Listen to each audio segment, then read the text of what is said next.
open to anyone, all around the world. Holy smokes! The Chess.com Global Championship offers the dream of playing against the best. Whoa! And hey, have we mentioned there's also $1 million at stake? The total pot is $1 million. No, that is not a typo. The prizes are unbelievably generous. We began with thousands of players. Now only dozens remain. Caruana, amazing comeback against Barton Kravtsev, is probably going to go down in the books as the most heartbreaking match that we've seen thus far. The closest one to getting into an upset. The CGC knockout phase has arrived. There are those who played their way in, and some are here thanks to their well-earned reputations. No matter who you are, things are about to get very, very real. What? 7 minutes? Yeah, that's completely nuts. A trip to the CGC finals and a clean shot at the largest first place prize of the year. My friends, it's the CGC round of 32. Who will take the next step to Toronto?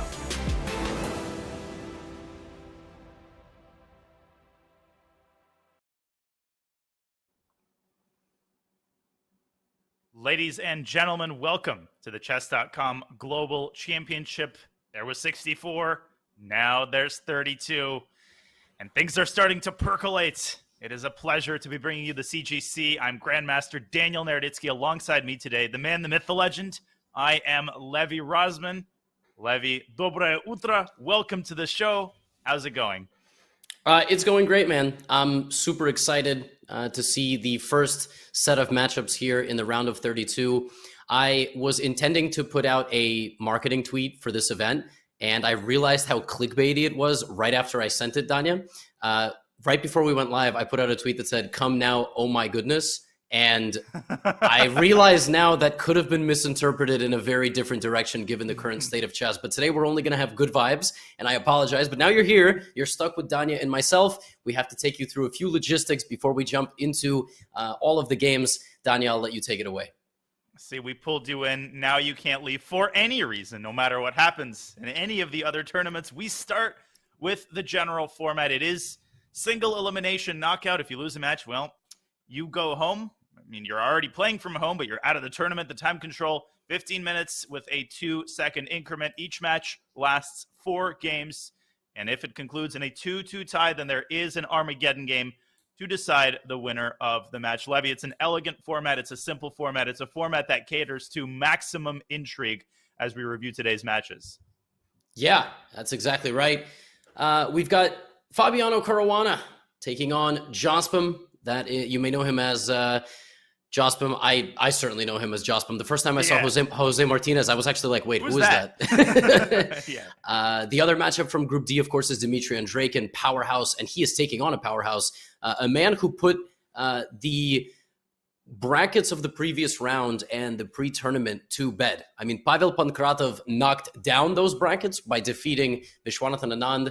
Garakamsky buried them and covered them with dirt when he took out Vladimir Fedoseev, and he's taking on kind of like the evolved version, perhaps, if we're comparing in a Pokemon analogy, in Dmitry Andreikin, who is just an absolute beast as well. And then, as always, we sprinkle in a little dessert because you can't have a meal without dessert. I'm an American after all. MVL versus Sam Sevian. That is a super exciting one. We have a profile coming up on Sevian as well. He just crossed 2,700. So, Danya, I don't know if you filled out a bracket. Any expectations going into today's matchups?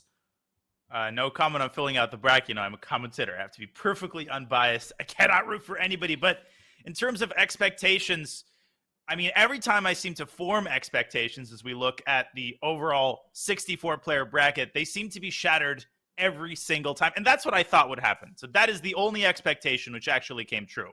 And that is the expectation that it is impossible to make any predictions because of the closeness of strength of these players. I mean, a lot of the favorites are still in. Hikaru Nakamura, Leonid Dominguez, Shakir Mamedyarov. But Levi, as we get to the round of 32, their journeys to the top become harder and harder exponentially. Yeah, absolutely. Having said that, let's zoom in now. Because we've got 2 matchups from one of the brackets coming up, and that matchup, those matchups are in Group D. Here, of course, the most toss-up of a matchup coming in the first round was the one between Kirill Alexyenko and Jose Martinez. That one was a barn burner. It saw Jospim show more emotion on camera than I ever saw before. I thought his heart was going to stop or explode, one or the other. I don't know which one means that he had more of an adrenaline dump going into his match, but he managed to win. Gata Kamsky pulled off the upset versus Fedoseev. You could say we had 2 plot twists already. I would say, Danya, today we have 2 more clear-cut favorites in this matchup, in these matchups. Obviously, we're going to see if Caruana cannot do anything dramatic. I think he had a relatively dramatic matchup the last time against Kravtsov. But Kamsky and Andreikin, listen, can Gata dial it back once again, put one up for the legends, and beat another young Russian superstar? Well, we're going to have to find out. But let's not forget about Group H. And what are your expectations, man, of this match between MVL and Sevian? I mean, obviously, you've played these guys, you've played them over the board as well as online. What's the status here of the prep? What's the status here of the of everything, the ins and outs, openings, middle games, end games? Who do you give the edge to? I mean, we'll show you the community predictions on the other end of the pre-show, but I mean, Sam Sevian, his performance in the RCC, his performance in online tournaments in general, if that is any indicator of how he's going to play today, then you can't just call MVL a heavy favorite. I think this is actually going to be a very close match. Sevian has been displaying phenomenal opening preparation, and what I'd be very curious to see is if MVL deviates from his normal slate of openings. MVL, one of the last of the Mohicans, the last Super GM who basically plays the same openings every game with both colors, 1e4 with white, and Najdorf Grunfeld with black. So what is Sevian going to bring to the table against those openings? Speaking of Sam Sevian, we have a sleek player profile to show you. Let's pull over to that. A mere 13 years old when he earned the title of GM, Sam Sevian was the youngest in US history to do so. That's right, younger than Fischer, younger than Caruana, and younger than Nakamura. Now 21 and a Super Grandmaster, Sevian reached a 2,700 FIDE rating this spring. The young American continued to flash signs of his early promise while qualifying for the Chess.com Global Championships. Look at him. He's looking pleased. He knows he got this under control. Competing in one of the first handful of play-in events, Sevian was simply faster than the competition. After scoring 7.5 points out of 9 to reach the playoff match, he flagged his opponent to secure a spot in the CGC bracket of 64. We'll see a dominant performance. Sevian is very in control of this game and will be the first one moving on to the round of 32 of these games going on right now. Placed in a group with fellow American Levon Aronian, Sevian will look to continue to tap into the confidence he walked away with from his performance during the play-in phase and other recent successes. He's one of the guys who has the best chances. It's definitely a dark horse who could be dancing in Toronto when we head there. Well, Sam Sevian, a name that all of us know and all of us will remember for many, many years to come as he builds one of the most promising careers in American chess. Levy, we're looking at the matchup card here, a 10-year age difference between MVL and Sam Sevian, but let's put it, let's be real. MVL is young at heart. His style is that of a young tiger. Yeah, I was also going to say that it's insane that Sam Sevian's 21. Like, I feel like I've seen him. I feel like I've seen him for years. This is a completely ridiculous community prediction. Even if MVL wins this matchup, it's so disrespectful for 90% of you bozos to give MVL the vote. Like, are you kidding me? Somebody stand up for my boys. You know what I think it is, Daniel? You know what I think it is? What is it? Because I think I'm telling you right now. Here's my hot take. I think not enough people know about Sam Sevian. I think Sam Sevian's been on the grind. I think he's have a little bit of a setback that he's like the third or fourth U.S.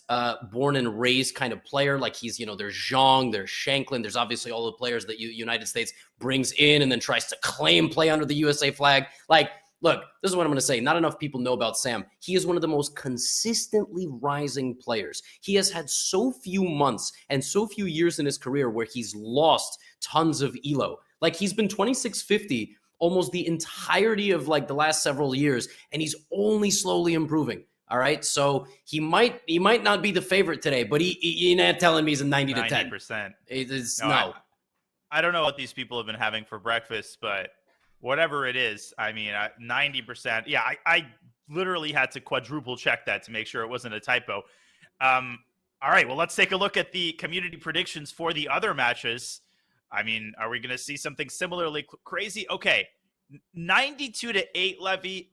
That to me is a little bit more believable than 90-10, but I still protest. Have you guys not seen Jospim's performances in the RCC? Have you not seen him knocking out Hikaru Nakamura and all of the Super GMs entitled Tuesdays and the way he time scrambles? I mean, I don't know, Levy. I don't know what these people have been smoking, to be honest with you. Well, wow. Well, that's definitely one way of phrasing it. Let's put it this way. I would have expected a more lopsided prediction for sure in the matchup between Caruana and Jose Martinez, just because Fabiano has played for the world championship. Fabiano has improved his rapid and blitz tremendously. And obviously he just won this 9LX Chess 960 Fisher random event. So look, the guy has much experience, but yeah, come on, guys. What is this? I mean, give them a 20-25% chance of winning. These are very, very serious players. And of course, we have Kamsky versus Andreikin, 59-41. To be honest with you, I think this one is also. Yeah, that one I would actually call a little bit more lopsided if I had to predict. Like, this is the one I would imagine would be like 80-20. Yes, exactly. Like, if you're gonna go like Andreikin, was he a finalist in the winners bracket, or was it the losers bracket in the Rapid Chess Championship on Chess.com? I think he was the finalist of the losers bracket because he had that day one where he lost to Noterbeck. He blundered like 2 pieces in a row, and then he just killed everybody. And then after that, he was in the finals. Yeah, I wish my games went like that. I just blundered 2 pieces and lose to everybody. But that's what we have for you today. I mean, we've got our first matchup set, and I think we are going to get started with Sevian MVL. We can get us off the screen. We're not that handsome. Let's put on two much more handsome gentlemen. Hey, speak for yourself. All right. Well, okay. You know what, Danya? You know what? We both got collared shirts on. You got the nice. What kind of blue is that, by the way? We already panned to them, but what kind of blue you wearing? That's cyan. I feel like cyan is the kind of word that people use, and I never know exactly what it means. Maybe turquoise. I like turquoise. Yeah. You would wear cyan. All right, you would be wearing cyan. You hit the nail on the head. You would. By the way, we got I think that's a royal blue or a navy blue from Sam Sevian. Yes, we have a Berlin. Nope, no Berlin. And Sam Sevian, he's been pretty much a Berlin stalwart in the RCC, but here going for the Open Rui. And I was just about to say MVL is no, he does not shy away from the endgame. He doesn't play D3, right? Like he's like, okay, you want to play an endgame? Let's play an endgame. Here we have the Open Spanish. Are we going to get Bishop E7 or Bishop C5 here on move 9? I think Bishop E7 is the main line, but Bishop C5 is more aggressive, right? Something along those lines. Yeah, I'm as a lifelong Rui Lopez player, I'm shockingly bad at Open Rui theory. Like, I never studied this line formally. I know that at some point there was this line, forget what it's called, the Dilworth variation, Bishop C5 and Knight takes F2. That was all the rage, but here, Sam Sevian opts for the quieter Bishop E7, and now I think Knight C5 is the old move I remember from the 90s, but I have no idea what people are playing now. I think you're right. We recently saw Bishop E7 played by, I think it was Mamedjarov toward the end of the Singfield Cup. Black plays Knight C5, and apparently, okay, I mean, I don't know. Castle's played. White wants Bishop C2 in these positions, then the Knight goes out to B3, and it's a dance. It's a dance of the pieces in the center of the board. It's not like a closed Spanish. It's literally called the Open Spanish.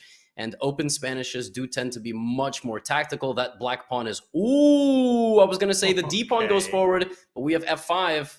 We've got action. Yeah, we do. So what now? Knight B3, Rook E1. That's what we're looking at, right? Those two moves.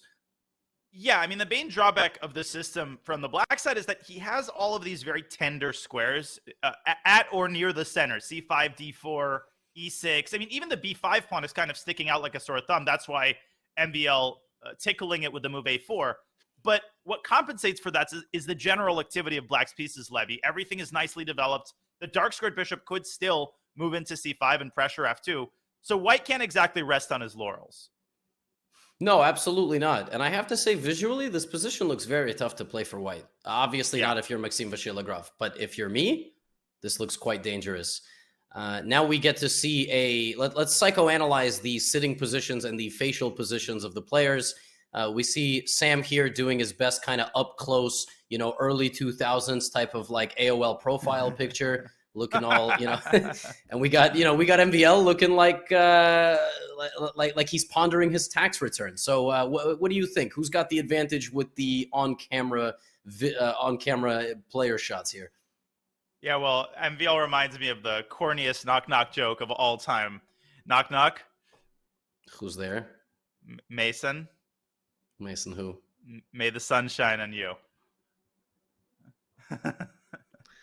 No, I don't know where I heard that, why I heard that. I'm not going to subject myself to this moral degradation. Ridiculous. Yes, it's typical. He's a good commentator. Okay. Well, Moving on. Yeah. We're off to a bad start, Levy. Well, listen, I think we're off to a great start. I think I sabotaged us. No, that was a good one. If you got a split-second decision to make how to react to a joke, should I be like, that was good, or if I just kind of sit there awkwardly? I think the audience still has a blast. I think you have a community pass, Danya. You can make bad jokes, and the community will still love you. I make one bad joke, I might lose this job. All right, I have like a black card or whatever it's called. Like you hear about that in certain restaurants. Celebrities can come and flash and get free meals. That's kind of what I get with bad puns. Yes. American Express gives you that. You spend like $500,000 a year. So if you're saying you have a black card, I hope you're living good. Listen, that's all I can say. By the way, Sam did in fact put the bishop to c5, and the bishop has gone out to e3. So I'm curious what there is to think about here. Is Black trying to keep the tension with queen d6, or is he going to take? Well, queen d6 makes a lot of sense. The downside of taking, if we pull up an analysis board here, what bothers me about Black's prospect is after knight e3, bishop h5, White could consider a move like bishop b3, and before you know it, you're experiencing some difficulties with the d5 pawn. And let's not forget that you have a pawn on b4, and now you don't have the time to get rid of it, right? If you play knight e7, you drop the pawn, and if you try to play bc, then White is going to take on d5 in the interim. And because of the discovery, White's going to recapture on c3 on the next move. So I could envision a reality where Black ends up losing the d5 pawn. So maybe queen d6 Levy is actually a reasonable alternative. See, how do you have the ability to say, may the sun shine on you, and then come at me with just like 90 seconds of clairvoyant top-level analysis? This is the stuff this is the kind of stuff that I think people tune into this channel for. I save it for the best co-commentators. Oh, well, you heard that, Robert? Listen, we shouldn't... No, Robert, Danya, Dream Team. We send our regards. The audience may not know this, but Robert has an apartment situation going on, and we wish him all the best. Listen, sometimes in New York City, life is rough, and things happen in your living quarters. Maybe he'll speak out about that next time he's on camera. It's funny, but only in hindsight when it happens. Otherwise, it's a problem. So we've been told that all the games have begun. So let's go take a look. Let's move to Kamsky's game first. Yes, Kamsky. It's not the same thing, right? Kamsky? Wait, was that a pun? What? No. What pun? Who's punning? Oh, I thought I heard a. No, I wasn't sure. What is going on? I was just confused because the board on the screen looked identical for like 10 seconds. I was like, wait, are they having the same position? No, are they having the same position as? See, what I was preparing for a Gata pun. No, like I thought, and that's why when you said something like that, I respect you. I'm not going to be hitting you with any pawns. Okay, no. I'm so perplexed. I don't understand what's going on. This position is much more closed. Okay. Oh, totally. Than the position that we have in the Rui game.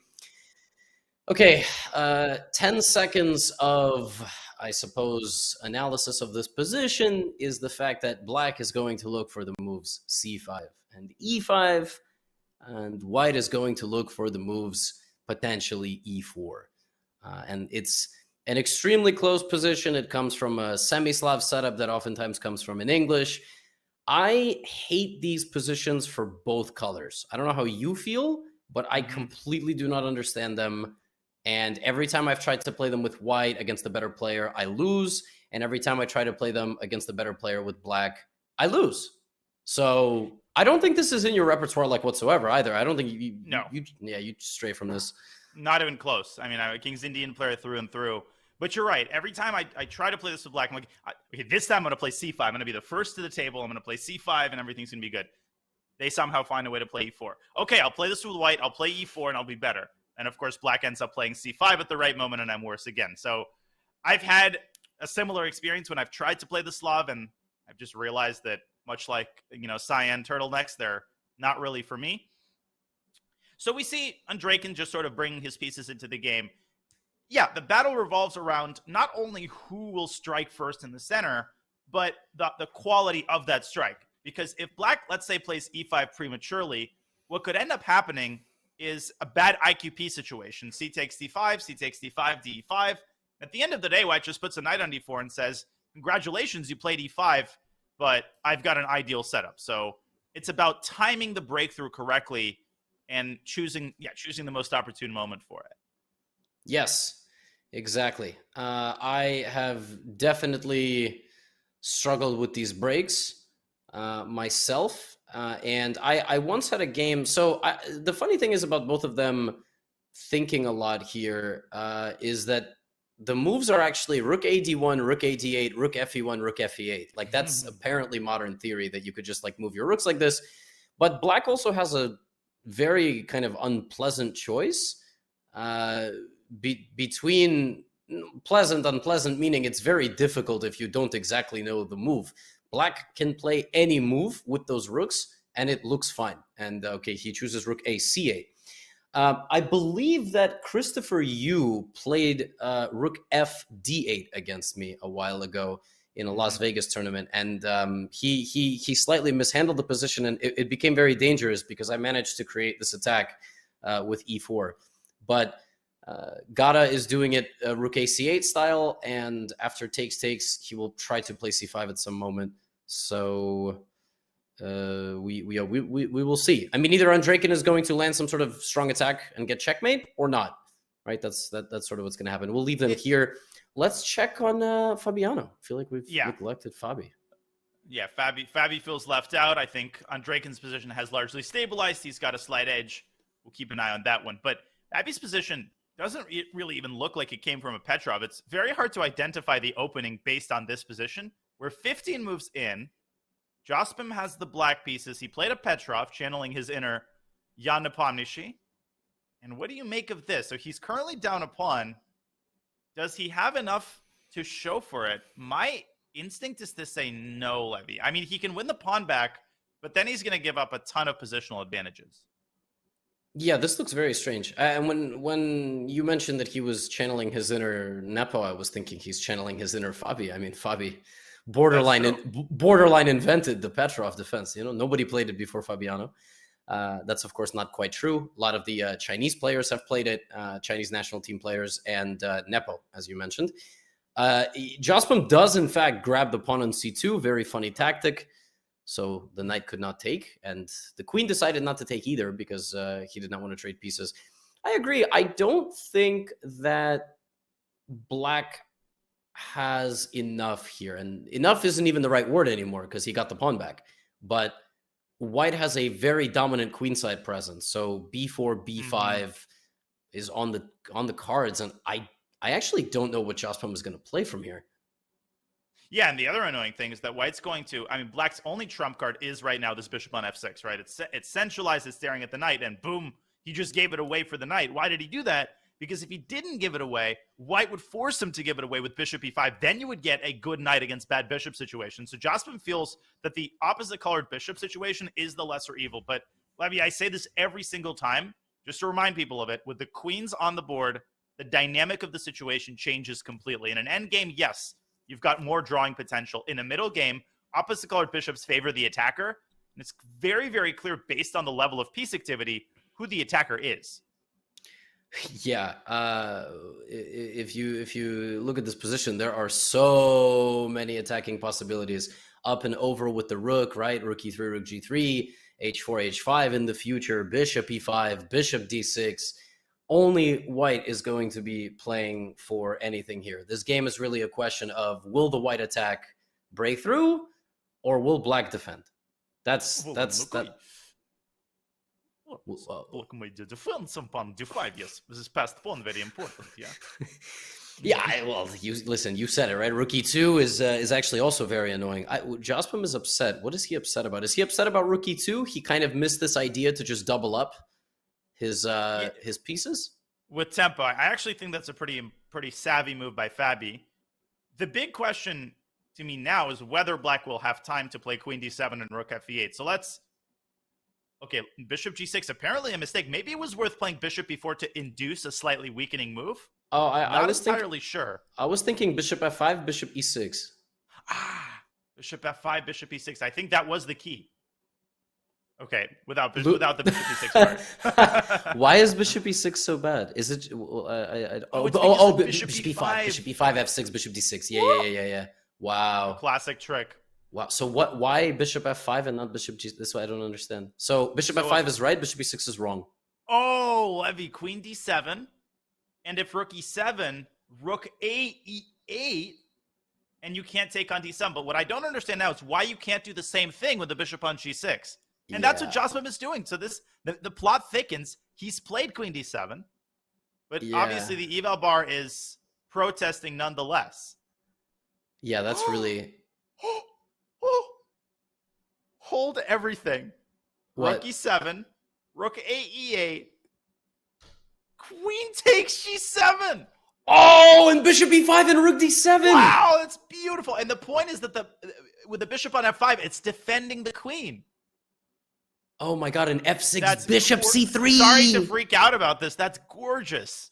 Oh my goodness. I totally found that myself. Wait, how was that over, by the way? So rook e1, bishop e1, rook e8. So like from this, not totally over. Wow, the bar is certainly showing. Just bishop c3 back, I guess. Wow. I guess the bottom line is that you're losing all these pawns in the long run. Queen takes g7. Positional queen sacrifice. I think he will. What's the problem? I mean, rook e7, rook e8 is natural. He's probably calculating rook e7, queen f5, right? That's what he's calculating, queen g4. But then he's going to go, oh, there's rook e8. And then he's going to go, wait, do I have queen g7? Yeah, exactly. I feel like when I'm explaining to students like how I would find a particular move, I realize I'm, muttering stuff it's like, yes, I'm considering this move, and then I see that the opponent plays this, and I'm like, wait, what about this amazing queen sacrifice? Why don't I do that? Yeah, if Fabi finds this, major hats off. Yeah, that would be savage. That would be a queen sacrifice that does not lead to checkmate. It's a queen sacrifice that wins you a pawn. How underwhelming, but beautiful. And then you're going to just be totally winning. Totally winning. Wow. Danya, chat is definitely there. You have GM bonus. So when you come up with queen takes g7, right, even if it's what the engine shows, chat gives you the credit for it. It's tough being an IM in commentary, man. Listen, I could find a good move. They're going to be like, oh, idiot, reading Stockfish. But Danya finds it. Reading the engine. No, you get full credit for finding queen takes g7. And if Fabi doesn't find it, take his spot in the next matchup if he makes it. The commentator Naroditsky, suggested a move that Fabi didn't see. Now, in the meantime, we'll leave Fabi to try to play rook e7. We'll let you know if he finds it. But looking at Sevian's game, it seems that he is in major trouble. So let's switch to our marquee matchup, MVL against Sevian, and assess the damage. Levy, I think Sam is just getting blown off the board. Maybe MVL is making us eat our words about the community prediction. Yeah, but I also feel like a couple of things are happening here. One thing we didn't really get a chance to speak about is the fact that MVL plays extremely fast. And Sam Sevian plays extremely slowly over the board as well. And that's not going to work. So those are elements of your game plan that you cannot really change going into a match. Like MVL is going to play fast. So the onus is on Sevian to either play fast also or play slowly and get into time trouble. And right now he's being outplayed in an opening that I don't think is a major part of his repertoire. Like I don't know when I saw Sam Sevian play in open Spanish. Especially, like, might be completely wrong. I could be completely wrong, but we do not get a Berlin. We get an open Spanish, and MVL has played the Rue Lopez for decades, like literally for decades. Literally. So you go into an opening against an ultra prepared guy. You play a slight sideline, but unfortunately now you don't have enough practical experience in that sideline, and you're playing very slowly. So all of it is going to MVL, right? Everything is going to MVL. So Sam has to strike back ASAP because he might get blown off the board in the third game too. He's down 10 minutes, which might be the biggest time deficit we've seen in the CGC so far. Let's just make sure we understand why exactly this position is so bad. I mean, all of it has to do with A, the king's safety, and just B, the overall placement of black's pieces. You can't take on c4 here because if queen takes c4, snapping up the queen. And if you don't take on c4, if you play d4, which I thought might be the lesser evil, but here white pushes c5 with the check, and I think bishop e6 might be completely deadly because the queen has to move on to the e file, and there it will be. What will await it is a totally devastating discovered attack. I don't know exactly where. Wait, is it bishop c8, bishop b7? Oh, well, that's definitely winning. Bishop c8, queen f7. What is with the tactics today? Bishop b7. Great catch. You're good at reading the engine, Levy, man. Yeah. I definitely am. Yeah, no, listen, it's so much more fun. It's so much more fun to play with other people's pieces than my own. You know what I mean? Like, you just move their pieces wherever you want. Worst comes to that doesn't work. So you just go back. You can just press the rewind button. If only you could do that over the board. Knight a5 by Sam, an attempt to root out this dastardly bishop on b3, but I think it's just too little and too late. I mean, the simplest is probably c takes d5, and just in the long run, Levy, the king is busted. Yeah, king is absolutely. The king is never going to be safe for the rest of the game. You also can even, I wonder if you can play queen c3 and take on f6. I agree, though. You can, of course, just take on d5. But I am wondering if you just leave the knight on b3 to be useless and then play queen c3, queen f6. But I don't know. That probably is best. Queen c3, queen f6. And if black tries to resolve the problem with the d pawn, then in comes the rook. And this is 1-0. Yep. No, I think queen c3 is a great move. And I think MVL, it's important to point out, doesn't just blitz out every move. He actually takes his time when it matters. And you can see him doing that now. He's taking about a minute and a half, 2 minutes, which makes him such a terribly deadly opponent. The fact that he plays fast, but when he needs to pause and think, he magically seems to understand when those moments occur. Yep, exactly right. It's a disaster of a playing style to play against. It's horrible because by the time you finally gotten to a point where you feel like you got your opponent to think, so psychologically you're starting to recover, you suddenly realize, oh, wait a minute. No, he's just thinking of the quickest kill and how to throw me off of this mountain. And it's what's gonna happen, right? Ultimately, it's what's gonna happen. The only risk you run of being MVL in MVL shoes in a case like this is relaxing. It's just getting too good of a position and then losing focus because you're winning on clock and position. But what were you gonna say? Well, yeah, we know how incredibly tricky Sam Sevian and how many comebacks he's made. 2 updates. One piece of bad news, well, depending on who you're rooting for, Fabi did not find Rook E7. Shame on him. I think he should be kicked out of the CGC. The game should be interrupted and he should be immediately forfeited. By the way, look what we have on the board. Queen C3, Queen F6. I mean, I didn't doubt that MVL would follow in the footsteps of Levy Rosman. Yes, the great, the great 2320 FIDE rated international master or turned commentator. Yes, this is looking like it's going to be 1-0 for MVL. Let's check in on Fabi. What did he do if he didn't play Rook E7? Yeah, quick look at Fabi because the Andreikin game is also really interesting. But Fabi played, okay, so after Queen D7, he played Bishop D6, which is a natural move. I thought he might want to play Rook E7 here, but the problem there is the same as with Rook E7 previously. Black takes it and puts the other Rook on E8. So Fabi just kind of makes a neutral move. And I think if Jose just takes on E2 and plays Rook E8, he's basically solved all of his all of his middle game problems. Yeah, exactly. Am I missing something? No, I don't think so. Middle game. No, I mean, Rook E2, Rook E8. I guess there's this move, but this is just, an empty shot. F5, for example.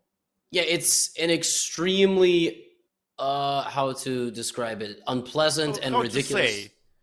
Yeah, it just looks ridiculous for black, the position. The pawn structure looks terrible. The putting almost all your pawns on the same color square as the light squared bishop that you have, but that's chess. I mean, it can be ugly, but it can, it can do the trick. It's completely fine. You're not losing. And probably structurally, rook e6 is probably a little bit more clinical to keep the diagonal open and then maybe reposition the queen to e8 to get control of the e-file. I think this game is hurtling head first toward an opposite-colored bishop endgame, and therefore a draw. That pawn on d5 for black is going to become a major trump card in the endgame. So white has to be a little bit careful. I could see white overpressing this if he does something crazy and tries to keep the heavy pieces on the board. Yeah, but there is also a world where white makes significant king progress and somehow black doesn't. But the thing about being passive in an endgame where there isn't a whole lot of material on the board is that you don't care that you're passive. Ultimately, the pawns will decide an endgame like this. Exactly. And if you can't win any pawns, well, what are you going to do with yourself, right? Jospin now looking a little bit more confident, a little bit more relaxed. And the time situation has also evened out. Here comes rook e8. And I think we'll leave them. Let's go check in on Andreikin, because this game is probably the clearest result thus far. Well, no, actually, the MVL game MVL is about to win. I mean, Sevian down at 30 seconds, but we'll let you know when he does. The Andreikin game has taken what seems to be disturbing turn for Gata, but I actually think this is one of those positions that looks worse than it actually is. It looks like white is winning. The queen on e5, the bishop on b2, just the disparity in overall piece placement. And yet Gata, true to his style, he's always solid. No matter how bad his position is, he still seems to be ridiculously solid. Cracking through his position is just like a Herculean labor. Exactly. It's one of the reasons that he plays openings like Schlechter Slav. I mean, he doesn't care. Like, he doesn't care if his position is passive. Like, look at his king is handling the defensive tasks of the position on f7. But yeah, it's just chilling. Well, the threat here is hilarious. The threat is rook takes h7, isn't it? Well, it's sort of a threat. Knight h7, queen g7, king e8. I think black actually escapes there.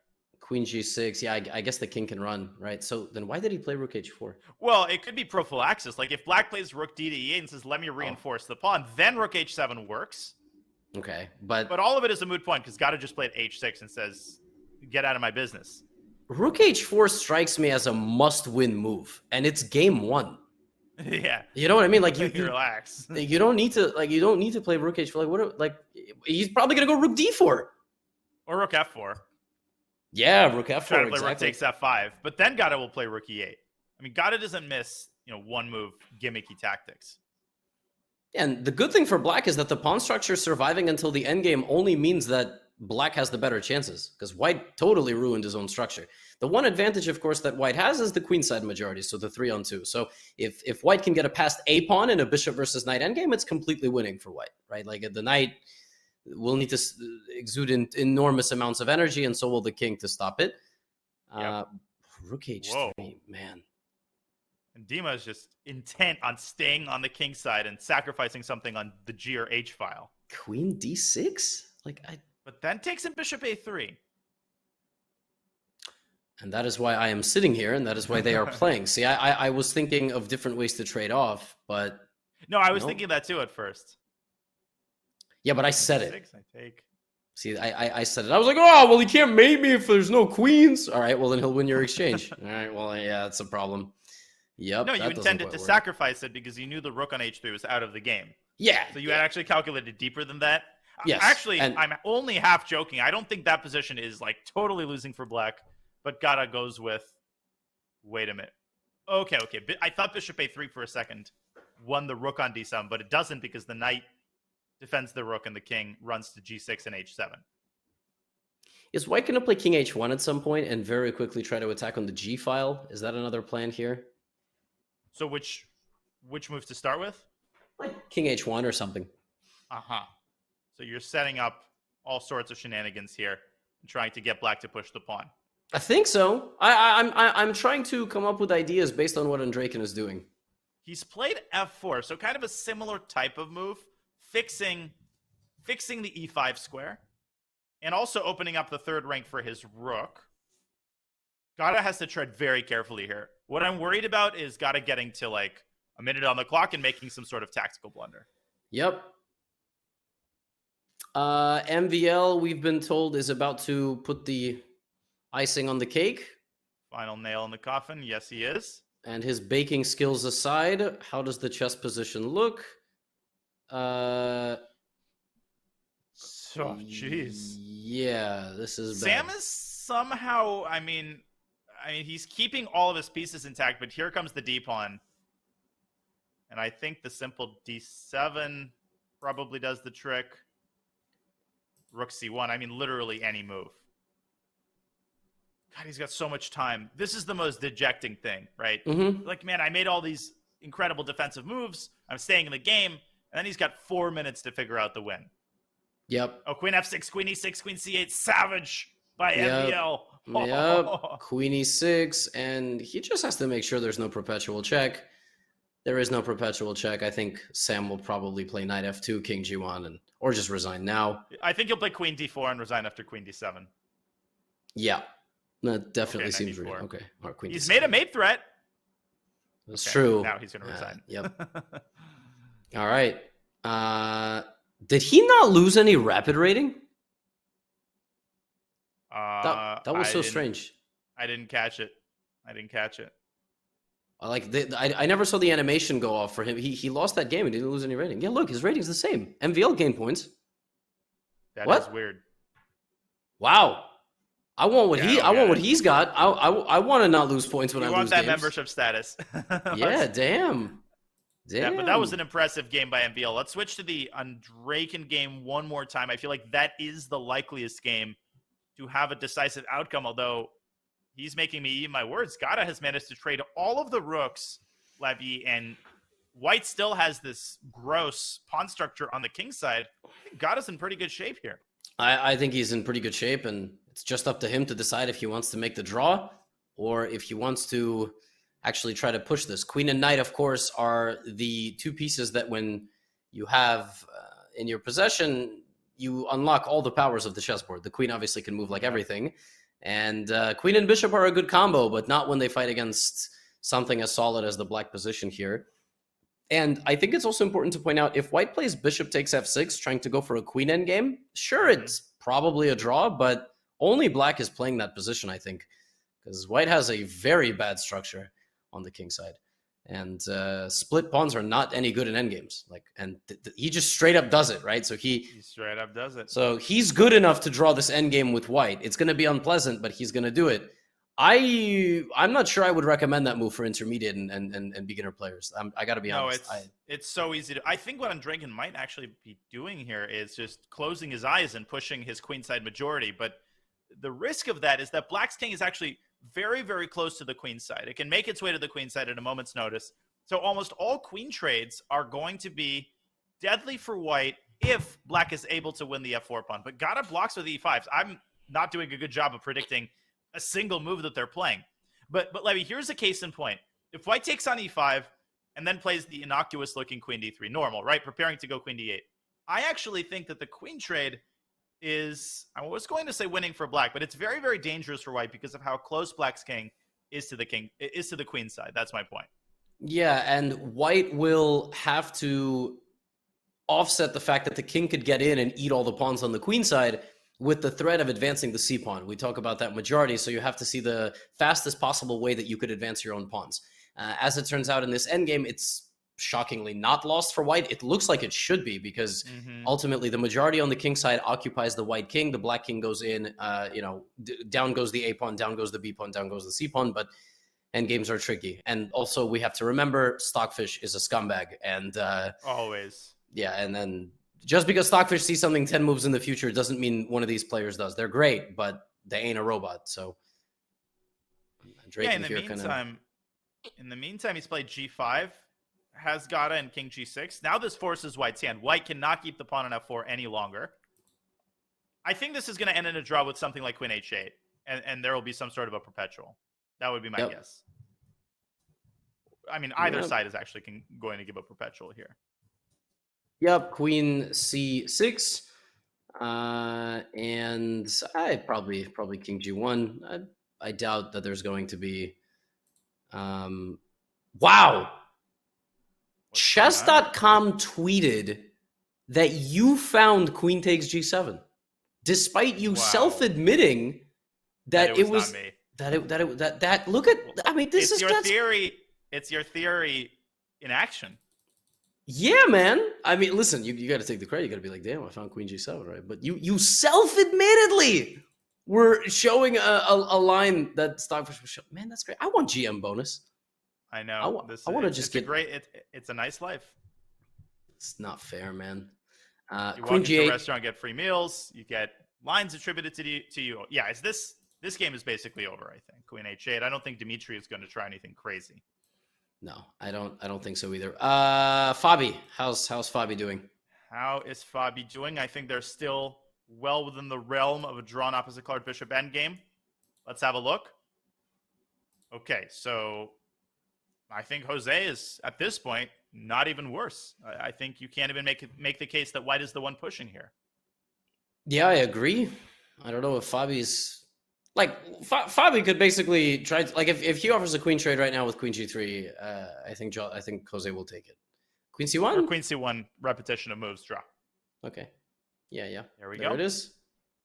Oh, and got it drew in exactly the way we predicted. Queen h8, queen g8. So all of the games just like ended within 5 seconds. Yeah. Well, that makes sense. Listen, round of 32, round of 16, and as we move sort of toward the finale, a lot of these games are going to be tough to choose from. Like some of these games will have no mistakes. So we have to respect the fact that sometimes chess played at its highest level is simply going to be equal. In the case of the Fabi game, he missed a brilliant queen sacrifice to get a pawn up position and try to grind him down in endgame. That was his one opportunity. So the first game there ends in a draw. We're going to see what Jose comes to offer with the white pieces on his own. What will Fabi play? We'll also get a chance to see what Gata plays with white in his next game against Andreikin, and in what could be the most lopsided matchup of the day, just from the community standpoint and from that first game preview. Right, we have to see if Sam Sevian will be able to strike back against the absolute juggernaut that is MVL. Before we go to break, I think we want to show some folks a little something about an upcoming event with a $50,000 prize fund. Indeed, Levy, the 2022-23 Collegiate Chess League in partnership with NACE Star League begins Saturday, September 24th, just a few days from now. Signups close on Saturday, the 24th. For students, make sure to sign up at go.chess.com/CCL to represent your school in the Premier Chess League for college students. Folks, mark your calendar, Saturday, September the 24th. Well, we hope you've marked your calendar and canceled all your meetings for today, because we have 3 more games to be played in these CGC round of 32 matches. So go absolutely nowhere. We'll be back with more CGC coverage on the other side of this short break.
Chess.com Global Championship here with I am Levy Rosman.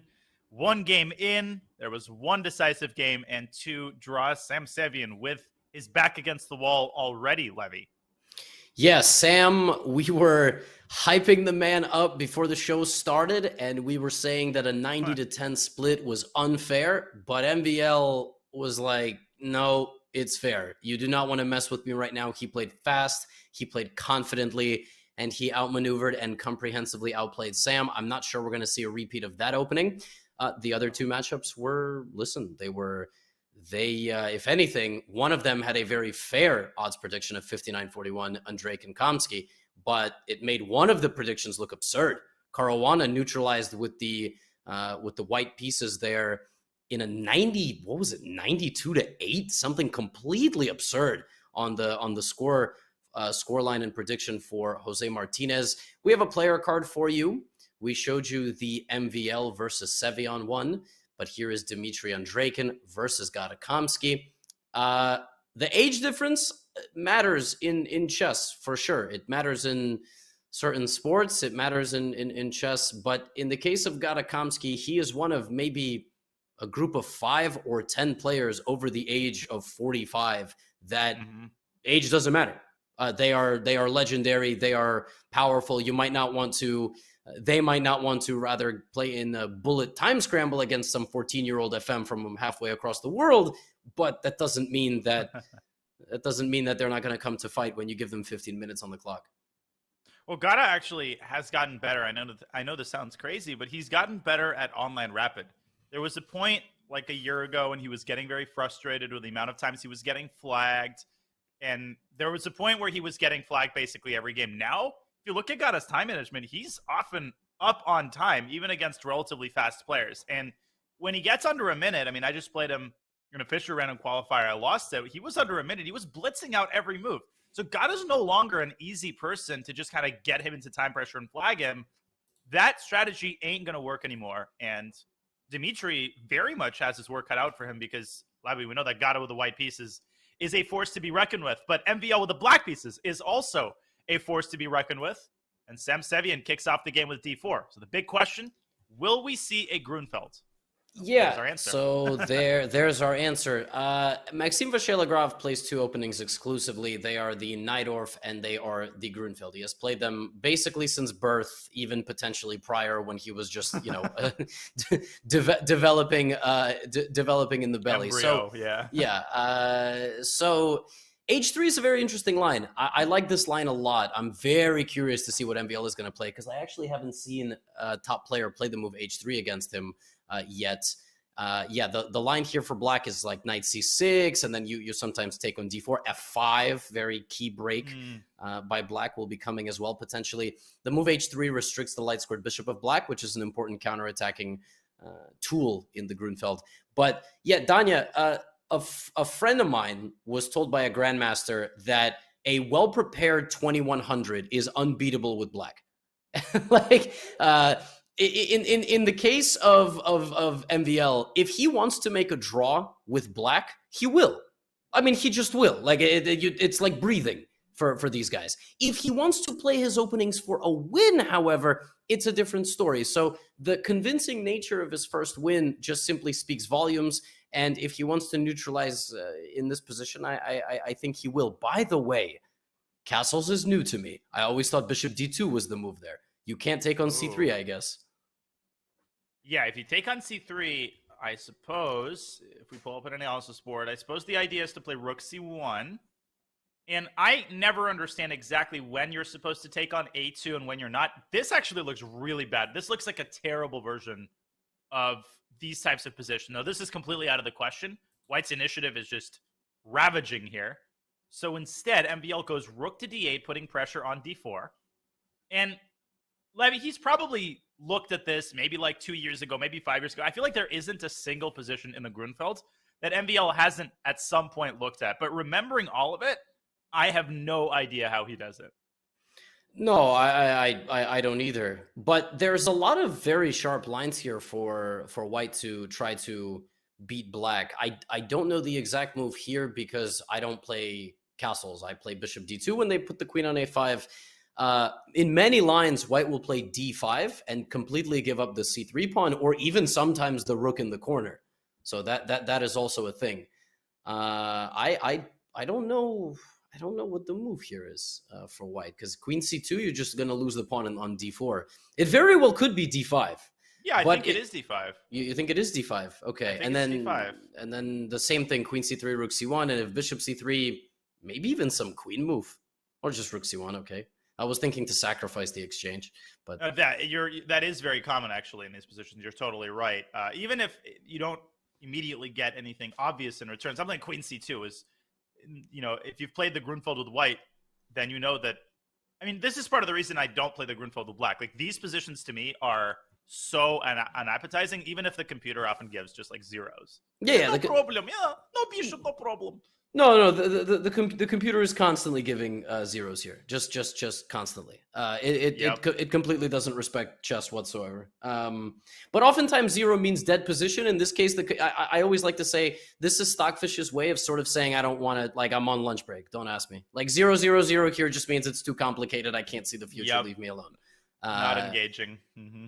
But we see thinking here from Sevian, which is very odd, because if he knew castles was a move, how does he not know I mean, black just played queen a5, right? So rook d8 is an incredibly natural follow-up. Totally. So, but probably he will find d5 on his own. I hope. One would hope. Dani, I'm curious. After d5, e6 is the best move by white c4. So I'm really trying to sack my rook. Yeah, no, I think c4 is really, really tempting to me to secure the pawn.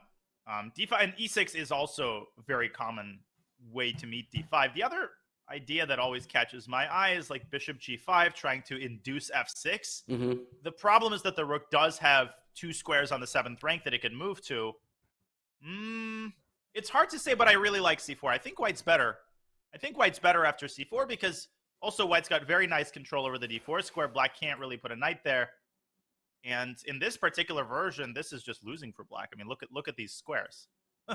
Yep. This is not going to end well for black. And it's going to end pretty fast.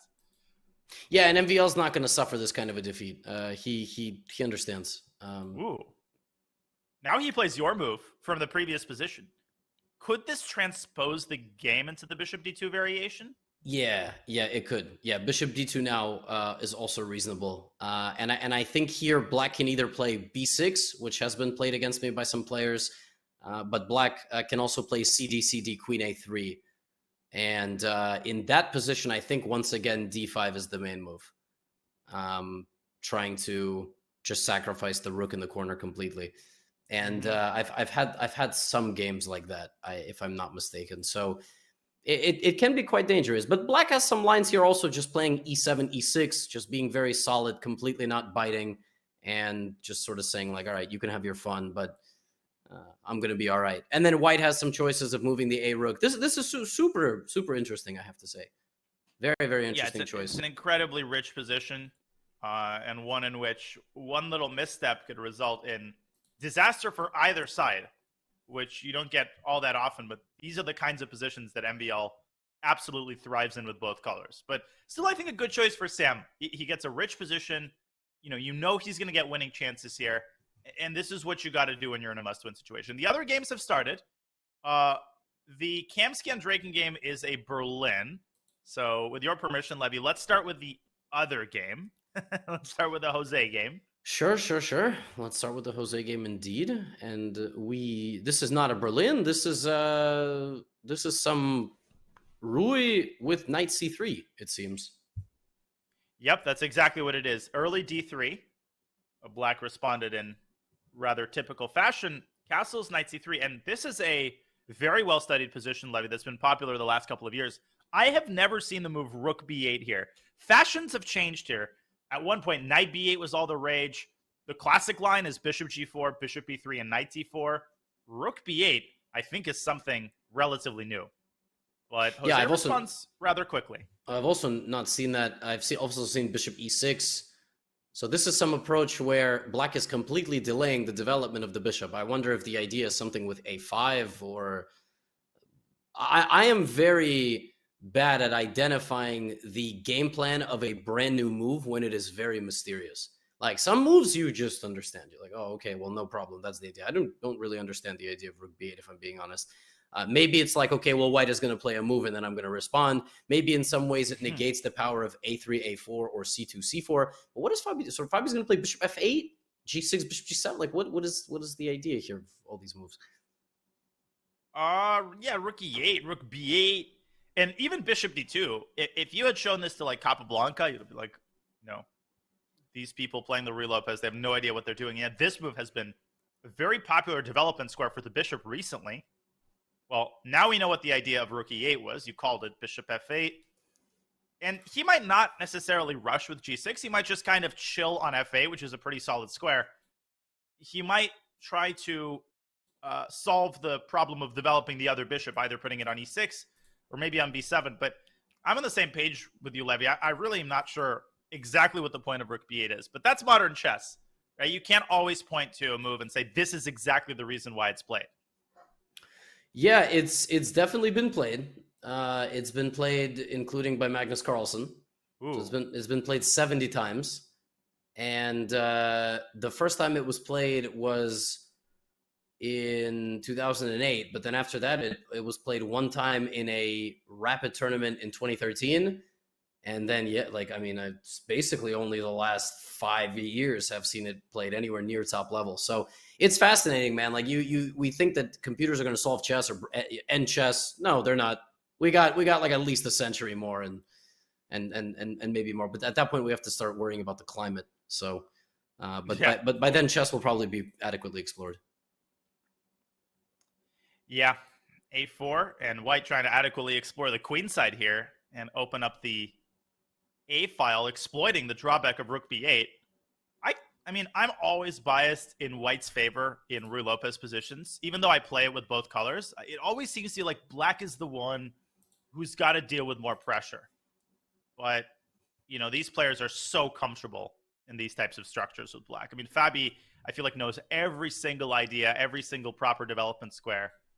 I don't think he's going to have any trouble holding the balance here. No, and I mean, these positions, if white is trying to play a3, knight c3, d3, you're trying to explore a territory of the Ruy that isn't so theoretical, and you are certainly looking for some sort of attacking chances.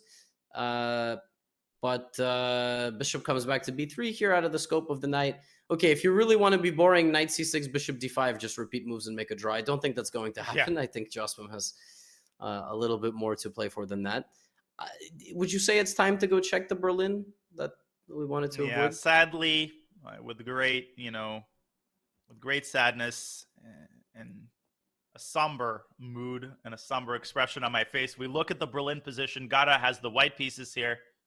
And tell you what, Levy, I think Gata has managed to put some pressure on Dima's Berlin here. I'm not a huge fan of black's position. Yeah, I gotta agree with you. The pawn on d5 is a little bit suspicious. The light squared bishop for black, if it moves, then the b7 pawn is going to be under fire. If it moves to e6, the white rook will go to c1 or e1 and either pressure the entire file or the bishop on e6. That move does not strike me as a step in the right direction. I don't know. Yeah, this looks pretty scary for black. I mean, he's just kind of like teetering on the edge a little bit. I guess Dimitri's point is that he's going to put the bishop on e6. He's going to bring the rook into e8. And if he can get the final pair of rooks off the board and maybe park his light squared bishop on c6 or e6, then I think he's going to essentially solve all of his problems. White's going to be slightly better essentially for the rest of the game. The d5 pawn isn't going anywhere, and it's going to be a weakness for time immemorial. But can Gata exploit the fact that he's got a little lead in development and he can deploy his rook first? That's what he's trying to do. This is very much his style, right? His style is slow, just applied pressure. And if he gets a slightly better position, he generally does not make inaccuracies that swing the evaluation back to his opponent. Problem for Gata is he's not playing, nobody is playing Dmitry Andreikin, for God's sake. I mean, Dmitry Andreikin might have a mildly unpleasant position, but he will deal with it very efficiently and very correctly. And if he has to play passively and defend, he will. He's not going to play some crazy aggressive counterattacking measures. So, yeah, we're going to leave Gata, I think, to try to figure out this relatively symmetrical position. He's just playing slow, improving moves, just making his position nice and solid. Let's check in on MVL and Sevian if we can. I know we just pulled up these guys on the big screen, but not to relegate them to an afterthought once again. But yeah, let's take a look at relegate them to an afterthought. Yeah, let's do that indeed. This one, okay, no horses. I really like White's position. Yeah, he's got that arrangement of c4, d5, e4, which we kind of briefly discussed. MVL did end up playing e6, and Sevian did indeed, if we rewind a little bit. Oh, he played c4 first. I was like, wait, what? And then I realized the queen is hanging. And so he did play d5, sacrificing the exchange in the quarter. MVL's like, thank you, but no thank you. e6, knight takes d4, and bishop c3. And generally in the Grunfeld, if the dark squared bishops are traded and White can establish this protected passer on d5, there's no question that White is slightly better here. Or maybe even more than slightly. Yeah, maybe more than slightly, because White can try to move the e-pawn forward as long as the f-pawn gets involved. That's sort of the thing. Grunfeld endgames are an entire other subset of analysis that you can do on the Grunfeld. It's an insane opening. It's the Grunfeld is like two smaller fighters with endless energy. You know, they're just punching constantly. They don't get tired. It's an amazing display of athleticism. But that final stage of the game is also fast-paced. Like, there is still imbalances all over the board. The pawns will fly down. There will be multiple sets of passed pawns, and that's why MVL chooses to play it. By the way, Sam Sevian, only down a minute on the clock. And we're going to see right now, over the next 10 or 12 moves, if MVL sustains this pace of trying to stay up on the clock, or if he can't, if the position is too complex. For now, he's thinking about it. And the other question, of course, being, will Sam Sevian keep up the pace with Maxime? If Sam goes, oh man, I have a good position, time for me to tank. See, look at that. That wasn't necessarily the most accurate move by MVL, but, you know. There's some crazy. There's bishop takes d4, but here, no, that doesn't work, because after de, you might say, I've got bishop e5. If you take the bishop, you lose the rook, and vice versa. But Black plays queen e7. What a vicious trick by MVL. Now you have to move your queen, and you end up losing your bishop and the game. Very nice. I missed that. Yeah, I was going to ask, what about... well, if DC, is it the same thing? Oh, DC rook c4, I guess. So bishop d4, DC... Yeah, DC rook c4. But then bishop... there's too many pins there. Probably also good for Black. Bishop a6. There's too many pins. Well, that's wrong, apparently. I don't know. Maybe bishop e6, but okay.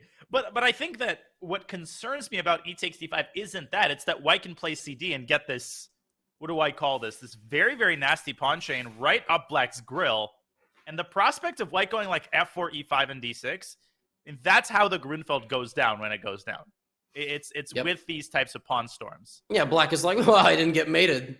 Well, yeah. But then White's like, okay, he didn't get mated. I got a pawn on d6 for the rest of the game. So it's on the board. Yep, takes. MVL's solidly worse here. Like, clearly worse. This is that latter phase type of style in the Grunfeld, where you survive the initial phase of the White pressure, but now you really need to understand these positions super well by Black. Like, when do you play f5? Do you play it right now? Like, probably not. I don't know. Bishop c4 by White. But yeah, that is a lever that you can pull at any moment. f5, bishop c4, maybe queen e5. I mean, it's incredibly scary. You might need to change your pants, but that might be Black's best chance, because if White can solidify the center, you know, bishop c4, a4, then you might lose your opportunity to play f5 permanently. I think MVL is doing something similar with this move, queen f4. Wow, that looks... You seem surprised. Yeah, well, it's just such a, like, if it's correct, it's such a fascinating understanding of the position. Basically, we've been talking about f4. MVL's like, yeah, try playing f4 when my queen's on f4, bozo. And if White plays g3 at some point, then h3 is going to be weak. So, right, and for now, he also obviously has to guard the e4 pawn.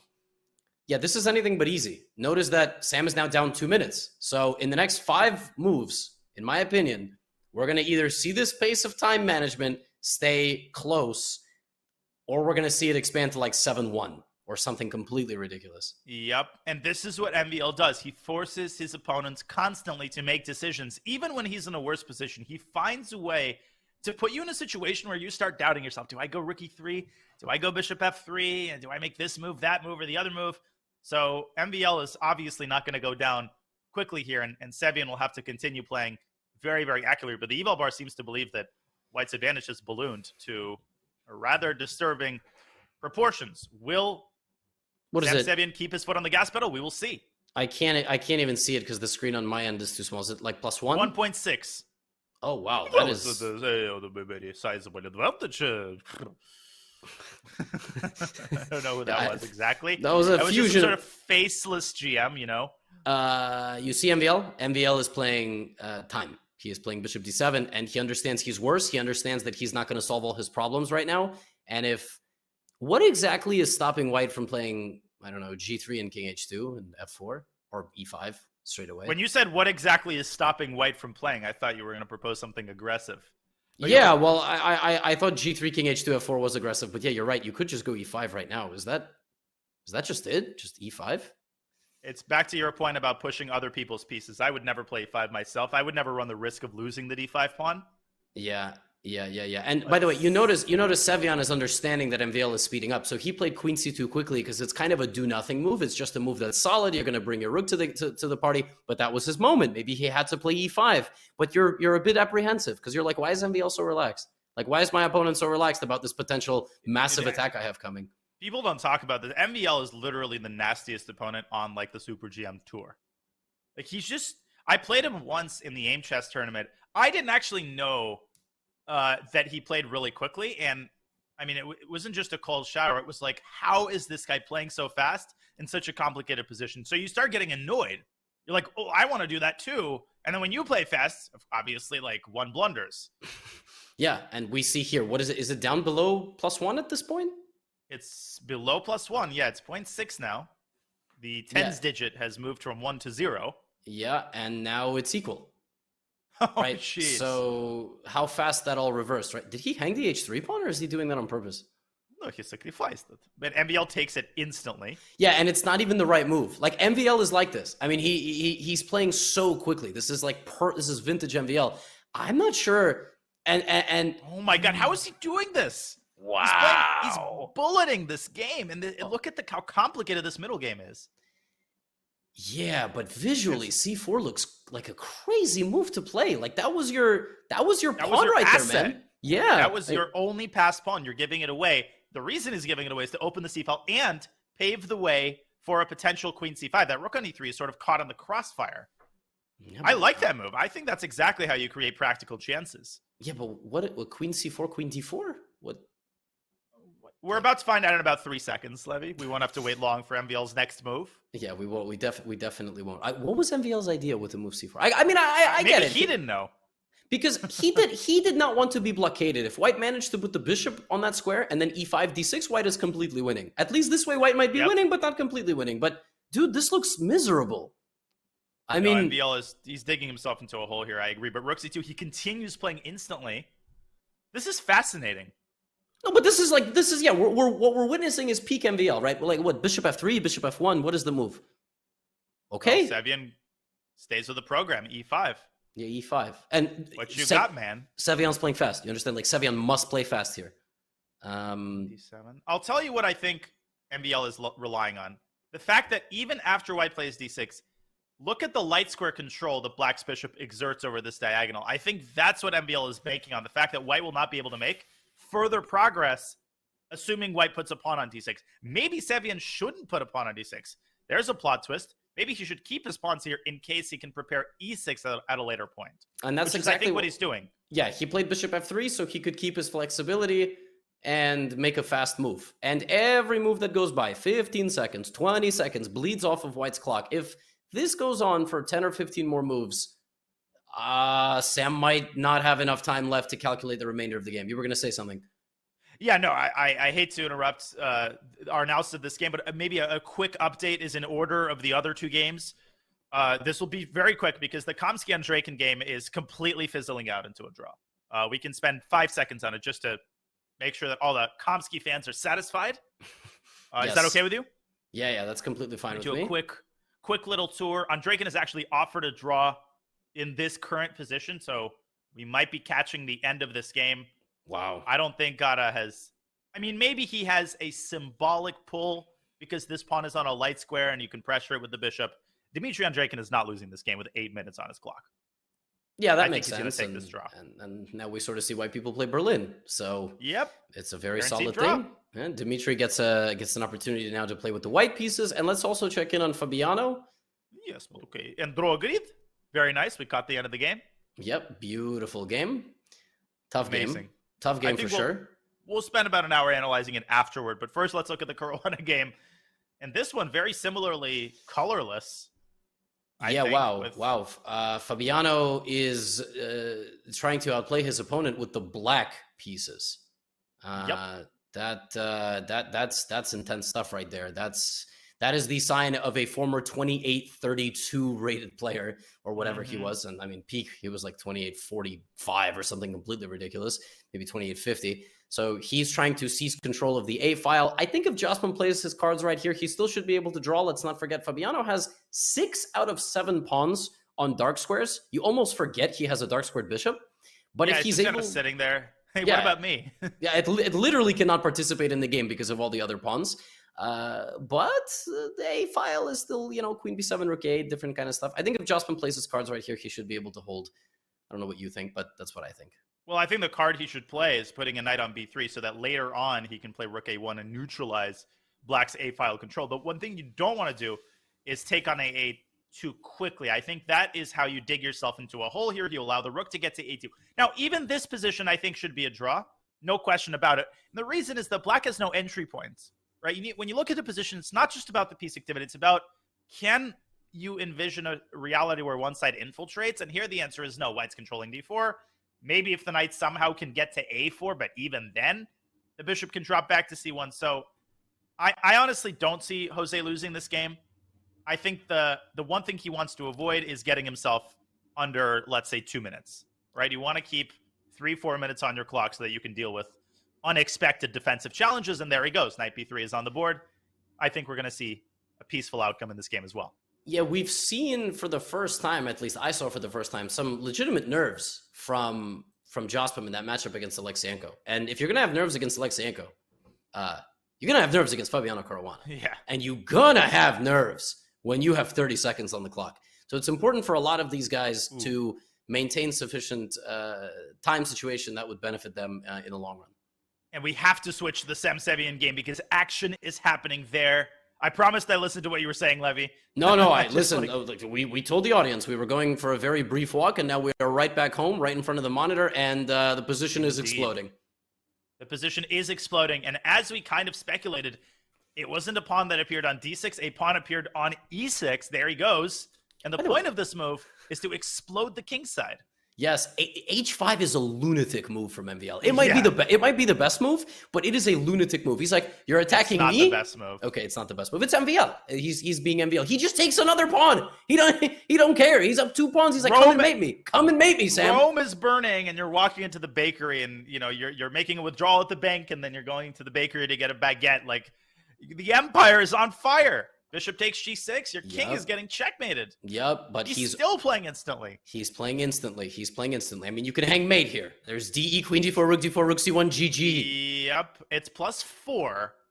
I think the reason why might have something to do with the move Queen F6. That's a very natural move. The problem here for MVL is that all of White's moves are natural. There are ways to hang mate, and there are ways not to do that and still be winning. So, okay, Sam has 2 minutes. But Queen F6, Queen G7. This does not look like a +5 position. This looks a lot more double-edged than that. Rookie 6, I'm happy to trade queens. Yeah. And, that endgame, I think Black will happy to have with open arms. I think Queen G5 is probably the move here. That's tough. And what really hurts Black is his inability to put a second rook on the second rank. If he could do that, he'd basically have a guaranteed draw. But that bishop on G6 is actually an unsung hero. I think Queen F6, Queen G5 is unfindable with 100 seconds on the clock. What do you think? Well, Queen F6 is pretty natural. Yes. But it's so easy to see Queen G7 and say, oh, that doesn't work. Right. But to find Queen G5 and understand it's the best move, like instinctively, you want to play something that's more forcing. By the way, Sam Sevian is now down 2.5 minutes. I called this. Exactly. I called this. Like this was MVL strategy all along. Yep. This is it. Sam Sevian now has to, and you see him. He's moving his hands away from his head. He's moving them back to his head. He's scratching his hair because he knows, he can sense it. MVL is sitting there making faces at his opponent. Look at this psychological warfare. He's like, do something about it. You know, what are you going to do? And there he goes. He's down under a minute. He's 50 seconds on the clock. Tick tock goes the clock. 50 seconds. Queen F6 is the move. I don't see too many alternatives. I mean, Black's king looks pretty darn safe. You would never think that this is +5. I mean, the players have no idea what the evaluation is. And there it is. Rook E5 from Sevian, and boom goes the dynamite. His idea is to play Rook G5. MVL is obviously not out of the woods here. No, but what is there? This is the thing that I will never understand about these positions. Sure, you see the eval. I don't know what the move is here for Black. I have no idea what it is. Does MVL know what it is? God himself does not know what the move is here. I mean, you know, a coalition of all of the grandmasters would probably not be able to find the best move. Now, Queen G7 is what my intuition was screaming, Levy, when I see Rook E5. Put the queen on G7 and X-ray the pawn on G3. But after Queen G7, you have to reckon with D takes E6, and the problem is that if you grab the bishop, Rook G5 picks off the queen, and White's going to win this. Yeah, the E6 so it's not Queen G7. The E6 pawn is a phantom piece. What just happened? He played Rook G2 and took another pawn. He does not care. On G3. And now Rook G1, a calm Rook. That's an amazing move. Queen G1, is that the idea? Or even King G1. The problem is that Black runs out of resources against White's king. And if White's hands are untied, he's putting a rook on G5, and that is a death knell for the Black king. MVL is, so his strategy works, but it also doesn't, because there's going to be a moment where he has to be ultra precise with his defense. And in this case, he got a little bit too greedy. Got a little bit too greedy for his own good. And by the way, it appears that the only move in this position was bishop h3 to f5. The only way to preserve the balance. Yeah, wow. We're getting out of here. Wow. Okay, let's go back to the New live York, position. grabbing a slice of pizza. This is crazy. No comment. h4 by MVL as he continues trying to close the g-file. What if White takes and goes rook g5? White gets mated on c1. What an idea. But could White go rook g5 immediately? Like here? X-ray defense of the two rooks, the bishop coming in, rook h5, rook h8 also was some, well, queen h8 was some sort of mate, but yeah, this is it. I think rook g5. It's over. I think it's, yeah, I legitimately think it's over. There's nothing. I mean, I just don't. The church bells are starting to ring. I mean, this is, the king is not getting out of this one. Not even MVL's king. As many lives as it has. King f8, queen f6. You have no counterplay going against White's king at this point. Yep. I don't see even a way to complicate the game. Only way to complicate it is if Sam's Wi-Fi gives out. He has 20 seconds on the clock, and I don't want to jinx that. It was crazy because Sevian actually went down 3 minutes on the clock there at some moment. So it was super scary, and he did mess it up. But luckily for him, he messed it up in a way that was still very difficult to defend. Yeah, well. Oh, what a move! Queen e5, bishop g2 is mate. Oh, but I think bishop f5 check should do the trick, and Sam is not going to be fooled here. He knows that MVL is taking his last breaths. King f8. Now just queen takes e5, maybe? I thought queen b4. Also good. And if queen e7, you have rook g8. Oh my god, what a move! Oh, that's so gross. X-ray defense once again. And rook g8, king f7, rook g7. How do you like that? Yeah, but he has 4 seconds. He has to make a move. Oh my gosh. And there it is.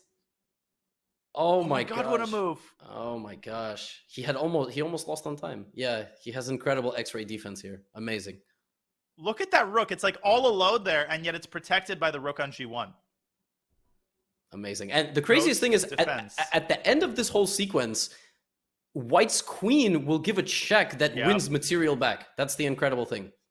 That's actually the reason it's, totally winning. Otherwise, Black would have had some phantom chances. Yeah, otherwise MVL grabbing all those pawns and putting them in his cart and running. Yep, that's it. Resignation. He has equalized the score. You could see that satisfied deep breath by Sevian.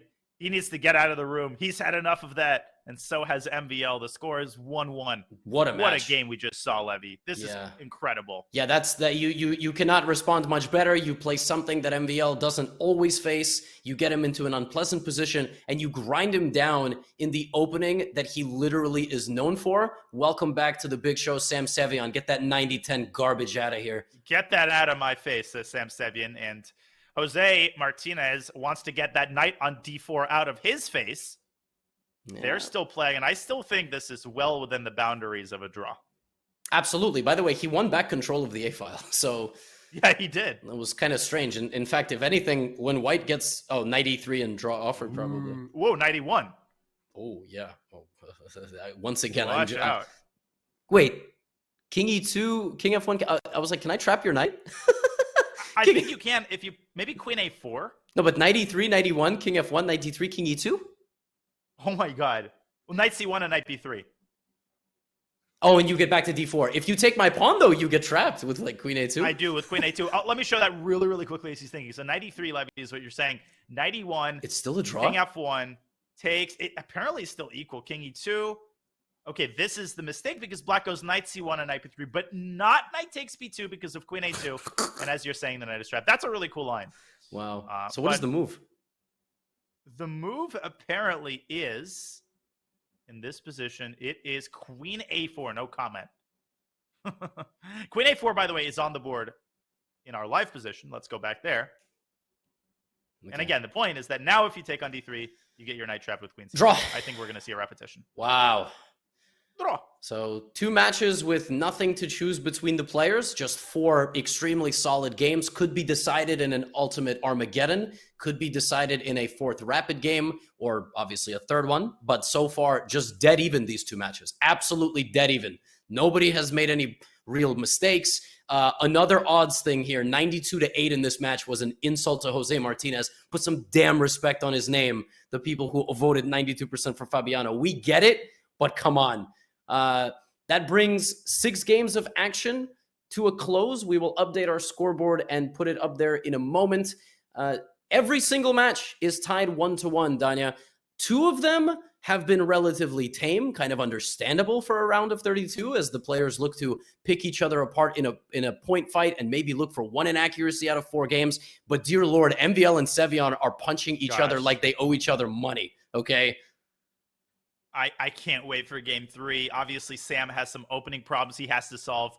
I can bet a silver dollar he is not going to be repeating the open Ruy Lopez, but we will see. There's a lot of decisions, micro decisions that these players have to make in this break. So the break comes at a perfect time. We are halfway through today's fascinating round of 32 CGC matches. We hope that you are enjoying the show on this lovely Wednesday afternoon. We're going to let the players take a quick breather before round 3, and we will be back with more Chess.com Global Championship action on the other side of this very short break.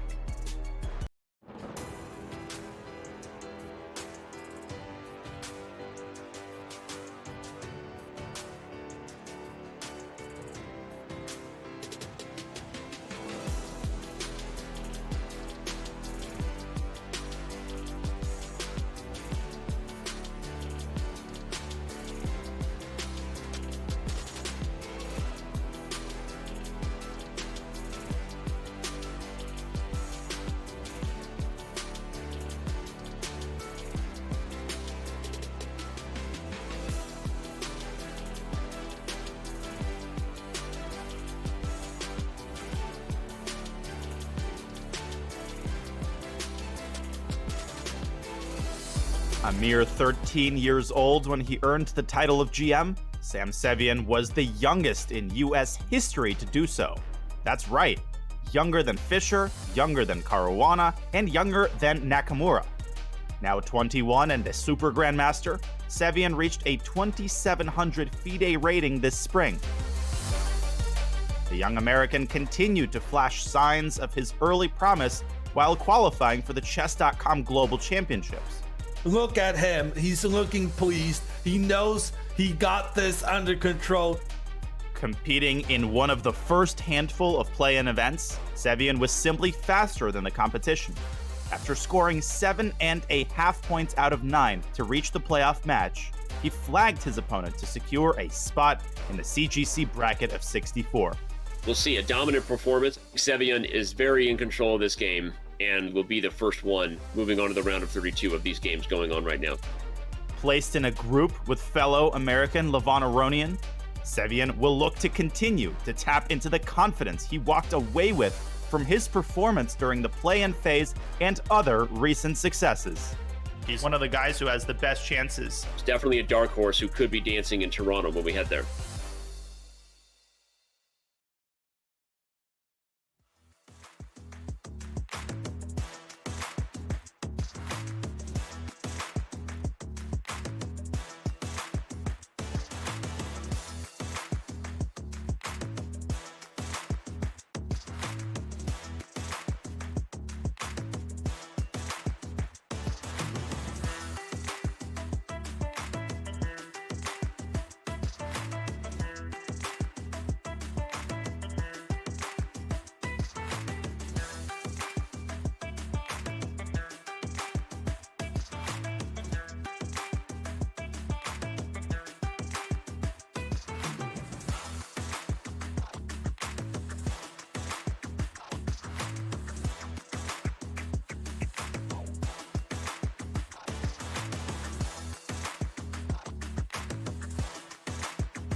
Open to anyone, all around the world. Holy smokes! The Chess.com Global Championship offers the dream of playing against the best. Whoa! And hey, have we mentioned there's also $1 million at stake? The total pot is $1 million. No, that is not a typo. The prizes are unbelievably generous. We began with thousands of players. Now only dozens remain. Caruana, amazing comeback against Barton Kravtsev, is probably going to go down in the books as the most heartbreaking match that we've seen thus far. The closest one to getting into an upset. The CGC knockout phase has arrived. There are those who played their way in, and some are here thanks to their well-earned reputations. No matter who you are, things are about to get very, very real. What? 7 minutes? Yeah, that's completely nuts. A trip to the CGC finals and a clean shot at the largest first place prize of the year. My friends, it's the CGC round of 32.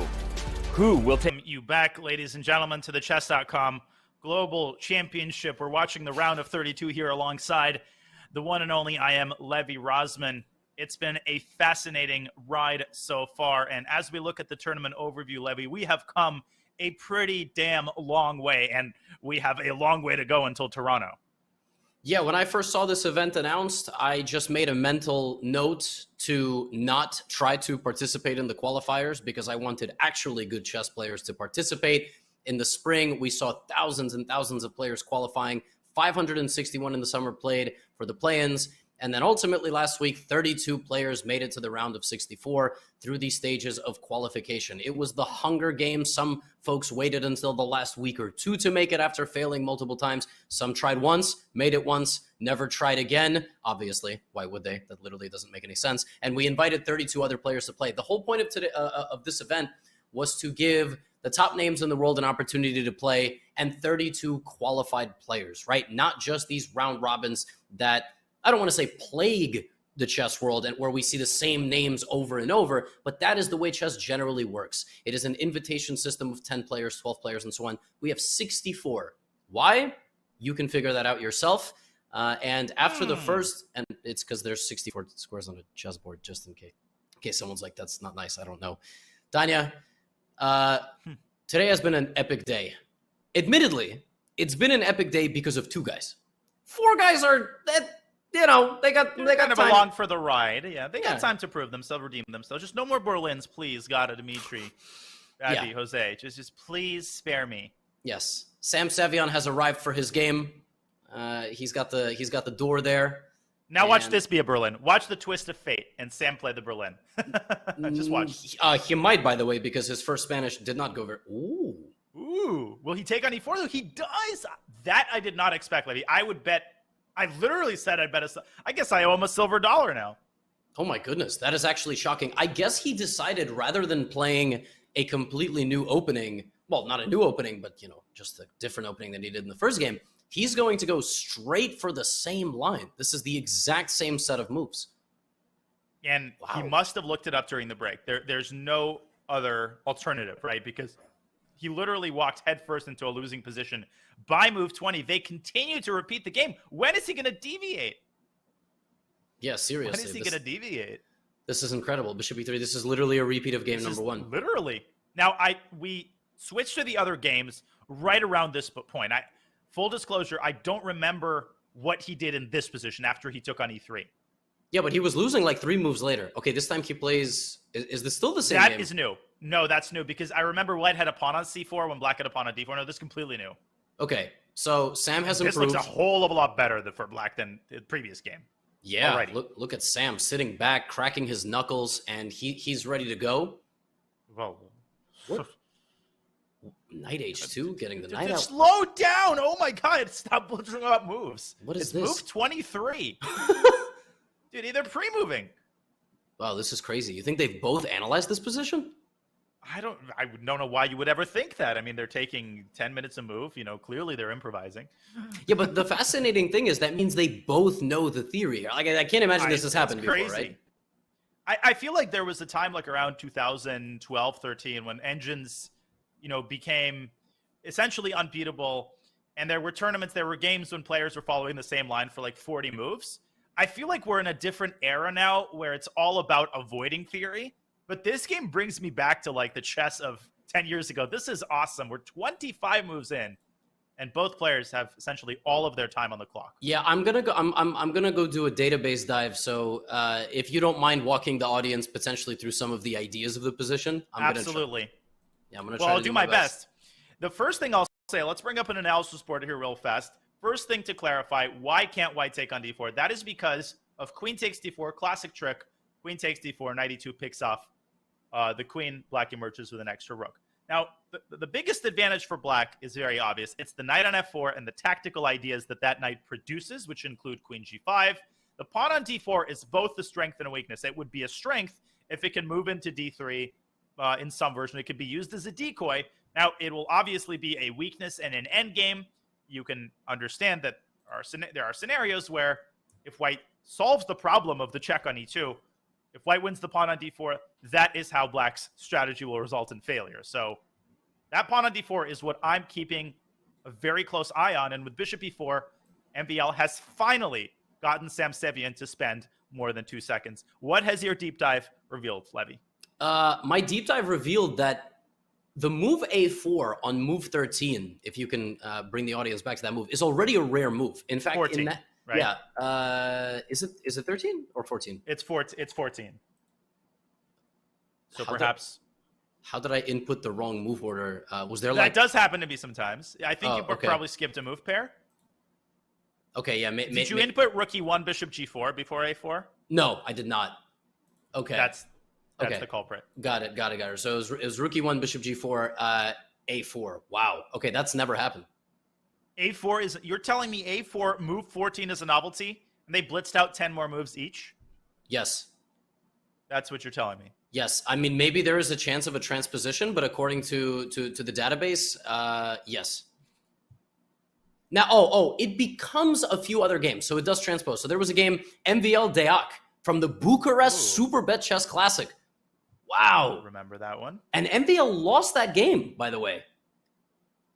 But when did they deviate from that game? They deviated from that game on move 16. Deak took on he played d4 right away. Whereas he played d4 here. Yes, and in this game things were a little bit different. Wow, that is unbelievable. What a That's some pretty deep preparation.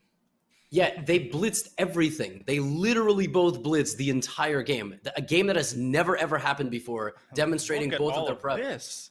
And look at all, I mean, pieces are hanging. You can't take on d3 because of knight e6, I suppose.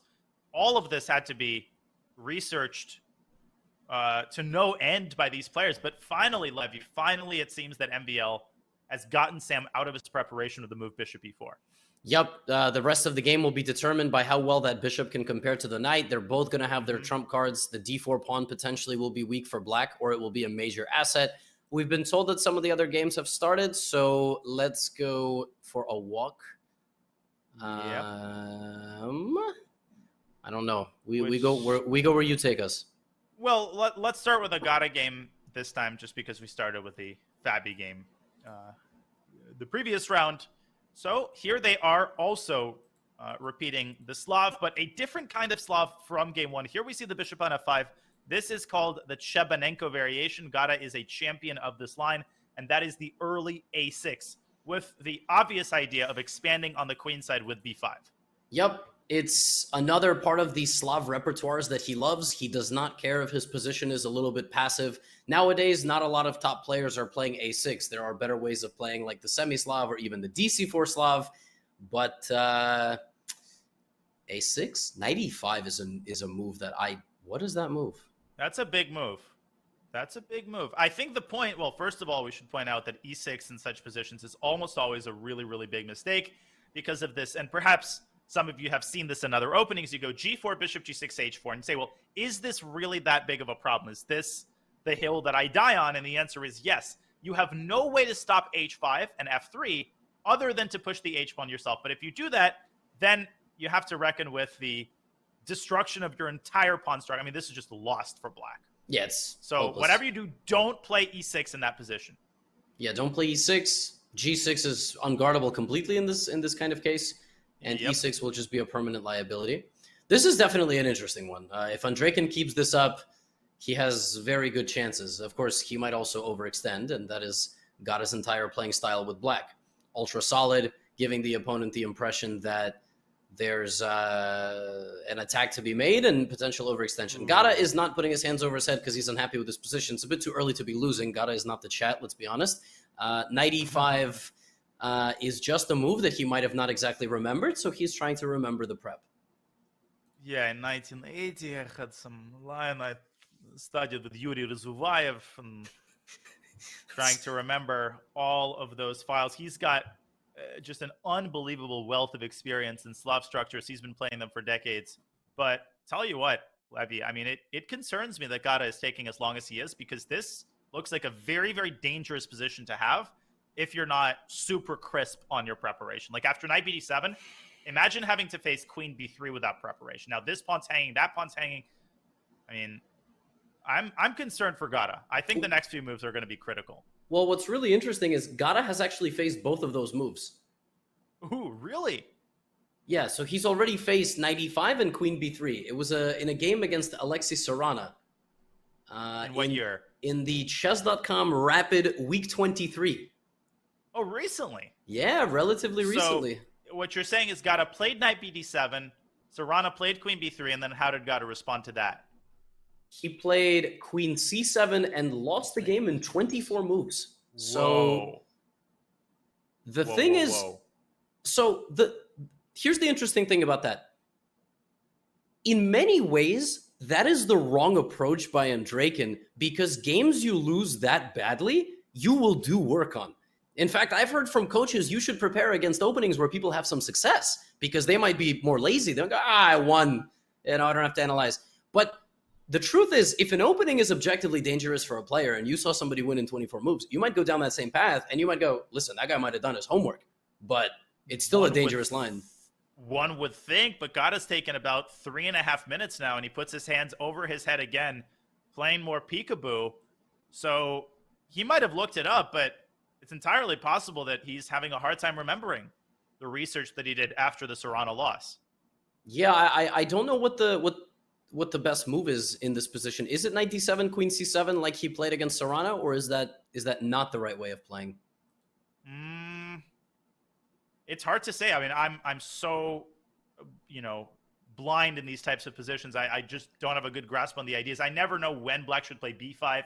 I know that some people play h6 in these types of positions to obviously take the sting out of the move g4, but then queen b3 looks even more dangerous. I honestly have no idea. I think we should leave Gata to figure this out. And we also have some interesting developments in our other game. Okay. Jospin against Caruana. So let's briefly fly on over and take a gander at that game. At first, I thought that black is just much better. And then I realized that he doesn't exactly have his cake and is eating it too. He is down a pawn. But I still kind of like Jose's position here. What opening was this? this was another Petrov. It looks like a Sicilian. Yeah, it looks really weird. And I guess black is saying, I have a light squared bishop that's worth an extra pawn. That's basically the argument. It was this fashionable line with bishop d3, which is such a strange move to cover the pawn. But the point is to put quick pressure on the knight. And Jose just says, hey, you want my knight? Here, go take it. Fabiano says, okay, I'm taking it. After c5 and knight c6, black establishes full control over the d4 square, which I think is part of why black's compensation here is so extensive. Okay, right now we have this position. So is the plan here for black like queen d5, f5, g5? You know, something completely... Well, that's exactly what it is. Well, there you go. There you go. Look at you. F5 is actually a huge threat. It wins the knight in this position. Yeah, f5 just wins the game for black. So maybe not right away. Maybe white will survive, but there's no point of even allowing that situation. Wow, f3. Okay, so... Ugh. Wow. F3. That is a serious move. But I guess it's a move you had to make, because at least it blunts the bishop. Yes. Yes, absolutely. You have to play that, and you sort of have to hang on. This match has been quite interesting for what it's worth. 2 draws, but complex ones. It's been a close. Alexa, shush. It's been close. I mean, I could see this going either way. I could see this game going either way. I could see this match going either way. But Jose, he's down 3 minutes on the clock. I would say that the ball is in his court right now, right? He is down a pawn. White does have this knight on e4, and the big decision for Jose right now is whether he wants to push the f-pawn. Because you don't make a move like that unless you very seriously consider the drawbacks. The drawbacks are pretty serious. It weakens e5. It permanently weakens your king. So very high tension type of position. The other idea of rook c6, besides trying to go to e6 or g6, is the fact that the c2 pawn can't really escape danger. The only way to do that would be tying your shoes together, trying to defend it. Not actually, that would not defend it. You would need to move your pieces in a certain way. I don't think Fabiano's going to actually tie his shoes together, but the alternative, of course, is moving it and allowing black to take you either on c3 with the pawn or on c4 via magic trick. And that would open up the queen pressuring d3. That would open up the diagonal to the king. So definitely some chances here for Jospim, even in the fact that he is down a pawn, but he is down a pawn. That's substantial. I believe he's down a pawn, but I'm not totally sure. Yeah, from what I can see, listen, I'm not a psychic, but it most certainly seems that way. Yes, it seems Jospim might not have as many pawns as Fabiano. You know, I heard word on the street. I've been, collecting opinions on the position. Word on the street does seem to be that white has 7 pawns and black has 6. That would, in fact, indicate, yes. Rumors. Yes. Listen, it might be a hot take. It might make a few people uncomfortable, but Fabi is winning in this position by 1 pawn. No, it's going to cause a storm on Reddit and all the social media sites. In the meantime, we have more action in our other 2 games. So let's dip into the MVL game for a bit to update y'all on where that open Ruiz stands. Yep. And the queen stands on h5, threatening checkmate on h7. The black queen is giving check to the white king right now. Yep. For the record, in this position, neither color is up a pawn. So just in case we need to, one more time, let everybody know that situation. I mean, stop the controversial thing. I need to tone down the poorly thought out, highly polemical takes on the situation. What a word. What? Oh my God! I gotta go to. Yeah. What do you? Why are you this intelligent? Define polemical. Well, I needed a synonym for controversial because I just said the word controversial like 3 times. Wow. That's the only word I could come up with. Relating to or involving strongly critical, controversial, or disputatious writing or speech. Man, this is what happens when you combine a chess GM with an Ivy League grad. I feel like. You get words with polemical on a chess broadcast. I need to disabuse you of the notion that I use too many complicated words. Yes. and then you just gotta write, but okay. Right, so, exactly. If I bet the black will say, but okay. So I think they're in an end game. The queens are off the board, as we've been talking. And there's no question in my mind that white is the one pushing here. Black, remember we talked about the D pawn, and I mentioned that in the event that the queens are off the board, that pawn is likelier to be a weakness than a strength. And I think that's exactly what we're seeing. Sorry, what about rook b3? Is the idea to take on d4 and Well, I don't. Oh no, it's just a draw, isn't it? I forgot that the f2 pawn was hanging. I thought that the idea was to take and play rook d6 here, but the pawn's hanging. No, I think it should be a draw. Did he just? I mean, is MVL saying if Black puts the rook on b3, like I will just I'm gonna bring my king and he can't really do anything? Is that the point? Yeah, because now the threat is rook takes d4, right, and rook d6 in the final, which is still a draw, by the way. Which we should clarify is still a draw. That's a 2-on-3. It's relatively easy to hold given Black's pawn arrangement, which is ideal. Yep. H7 g6 is good. So just king g7 or what? I don't know what g7 is perfectly sufficient for a draw. Yeah. Now d3 should be considered. Maybe this is like the principled move if you don't want to give away any pawns, but then you've got to deal with the rook kind of being stranded. Imagine White's king landing on a2. I was gonna bring that up actually. That's one of the things I was gonna mention. The rook on b3 is hilariously trapped, which would be a very, very hilarious way to lose a rook. But by then, I think Black will save it. Yeah, by then we'll have the, bigger problems to solve. By the time the king gets to a2, the Earth will have turned into a flaming supernova. Yeah, that's Black's got a lot of time. Long journey for that king on g2. Listen, it's like, if Sam holds this game, he has very legitimate chances to move on. Very legitimate. This is exactly what you want as an underdog. You want to, I mean, as stressful as it is for both of them, as the lower rated player, you want everything to coalesce into one game. You want to make everything be about one move. And Sam's going to have the white pieces in the last game. So you could not ask for a better scenario if you're Sam 7. I just got to give him props, Levy, for repeating this opening. Oftentimes, players do this out of pride, right? Because they don't want to admit that the opponent knows more about this opening than they do. Here, Sam Sevian actually did his research. He played it again bravely, and he's equalized, and he's on the cusp of making a draw and getting the white pieces in the final decisive game. This is big. Yeah, this is very big. King f1, rook takes b2. Oh, no, that's not the idea. Sorry. Wait, why not? Because if d2, rook takes d2, and rook takes b4. And with the additional a-pawns, this is not going to be easy to draw. White will wait, walk the king over, win the a-pawn, and it won't be a 3-on-2. It'll be a 2-2 with the a-pawn, and that's probably winning. Yeah, it's more likely to be complicated. I mean, all rook endgames are drawn, but okay. I mean, Sevian still has a couple of problems that he needs to solve here. Yes. In the meantime, it's not over. Okay, let's go take a look at some other stuff. Okay, How's we Gata? need to look at Gata's game. Oh my goodness, crazy stuff's happening there. Yeah, we looked at. So what did he ultimately play? What the? I'm still adjusting my eyes to the current position. Why is this king on f7 in every game? I know. His king was on f7 in the previous black game as well. You called it. Okay, what happened after knight e5? He obviously did not play.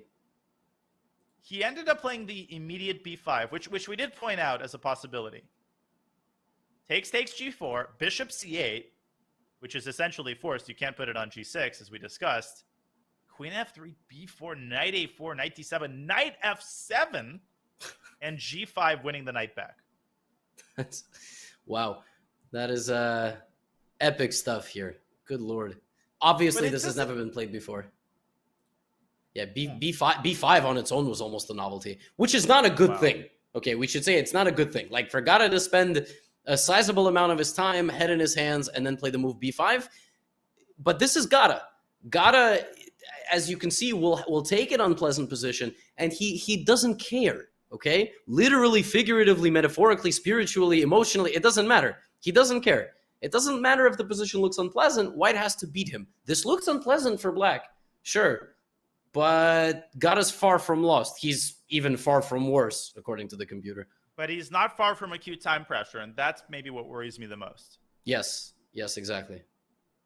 So the big question now, I mean, obviously Black's going to give up the knight on f6. Black has essentially one tempo, right? Because after gf, he's going to have to recapture the f6 pawn. The question is, how does Black want to approach the question of completing his development, which still needs to happen, by the way? My instinct would be to play e6. I think the simplest would be to play e6, knight f6, and then try to go bishop d6, rook f8. And guess what? The fact that white is sacked on f7, Levy, could end up being a blessing in disguise for black. You can imagine a reality where that f-file comes back to bite white in the you-know-what. Yeah, white's plan of taking on f7 works if the king gets checkmated. If the king doesn't get checkmated, the rook is going to f8, the king is going to g8, as you just described. It's white who's having problems. Okay, Gata needs to move. He's down to 4 minutes. He plays g6, so similar idea on the other side. My guess is that he wants to keep the c8, h3 diagonal open for his light-scored bishop. Yeah, is the idea bishop g7 or even king g7? I mean, they both actually look reasonable because he could take it with the pawn after that or the knight and then be totally solid. Yeah, I guess it all depends on what Gata's going to recapture with. Like, again, I want, my instinct would be to keep the f-file open, but Gata's also... Oh, no, you can't play e takes f6 because the d5 pawn also... Yeah. Well, yeah, you can. But, I got to tell you, rook b8, and who knows, maybe there's compensation there, but... Well, maybe, but... Okay, after g6, you can also play e6. If you want to... Nah, but e6 is unnecessary because that would defeat the purpose of playing g6. Yeah. Yep. There's no need. So... Right? Gata's most likely going bishop g7. Yeah, he's going bishop. I think he's going bishop g7 and rook f8, and I think it's going to be up to Dmitry to figure out a way to complete his own development in a timely fashion. I mean, none of Dmitry's pieces are on good squares either, right? I mean, literally all of them are either on their initial square or, in the event of the knight, just like chilling on the side of the board. Yeah, this is an absolutely fascinating game. I honestly don't want to take it off the screen. Can you do me a favor? Can you be... I don't want this game up on the screen just yet. Is there interesting developments in Fabiano versus Jose Martinez? It's still... The nature of the position has basically stayed the same. So nothing apocalyptic has occurred in that game. Okay, then let's stay here. So we can stay here for a bit, yeah. And I'm also keeping an eye on the Sam Sevian game because Sevian is down at 2.5 minutes. So we'll bring you that game in a little bit, but let's wait for Gata's... let's wait for the next couple of moves here because they're going to dictate the subsequent course of the game. All right. So why is that a blunder? Yeah. Let's and look at Andreikin not taking. Trying to be cheeky. Why is that a mistake? King G7, then you can take with the knight, and then the bishops are getting traded. Like, what is it? To be honest, I'm not attracted to King G7 as much as you are. My instinct is strongly in favor of Bishop G7. Sure. But maybe you're right. Maybe the best thing to do is to get the king to safety as a matter of top priority. Yeah, I don't know. Again, we have the advantage of the bar, so I'm immediately looking for tactics. What about E5? Yeah.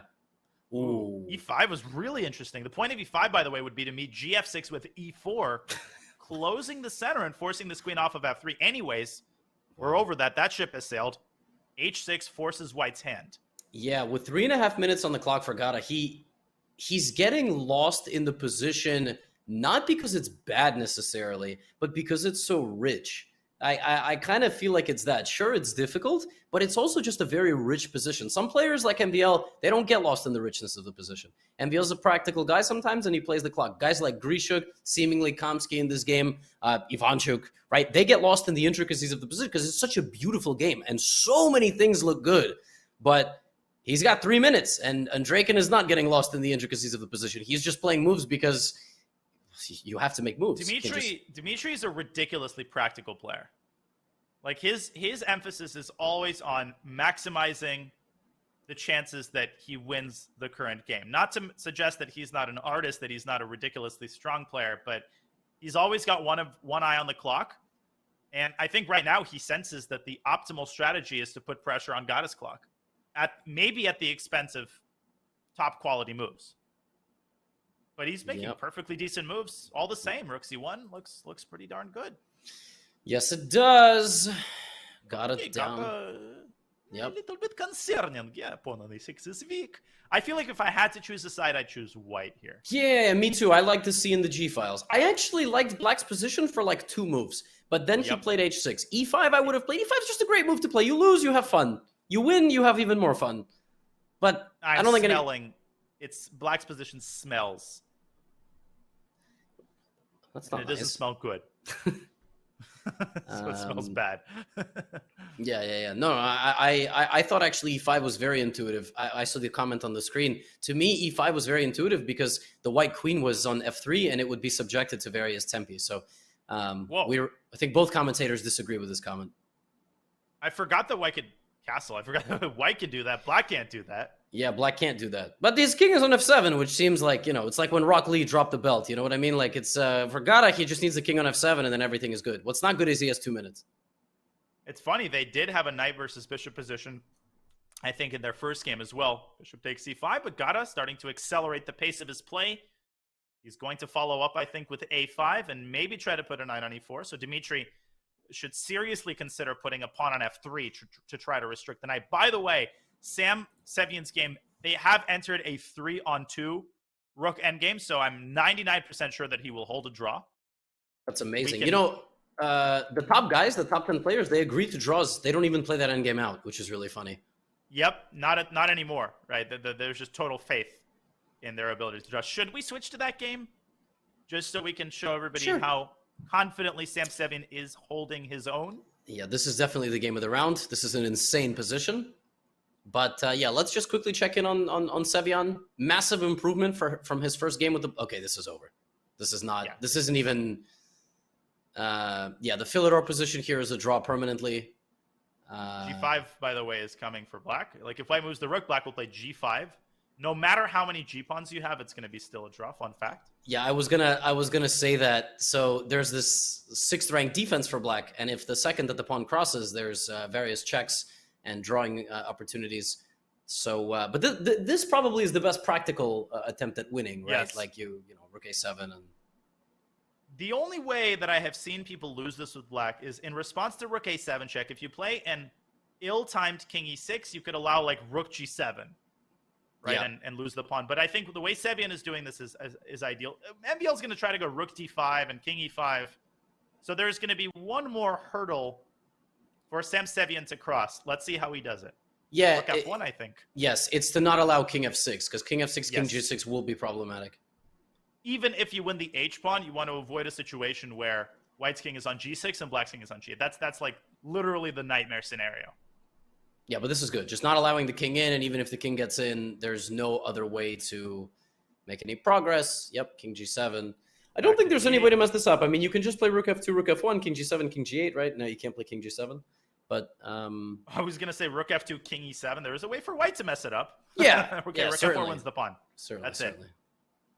Yep. I think that's it. I mean, maybe king e5 keeps the h-pawn alive because you don't want to take it. Yeah. Or maybe you do want to take it and go rook b4. I think that even that's a draw. No, that's a dead draw.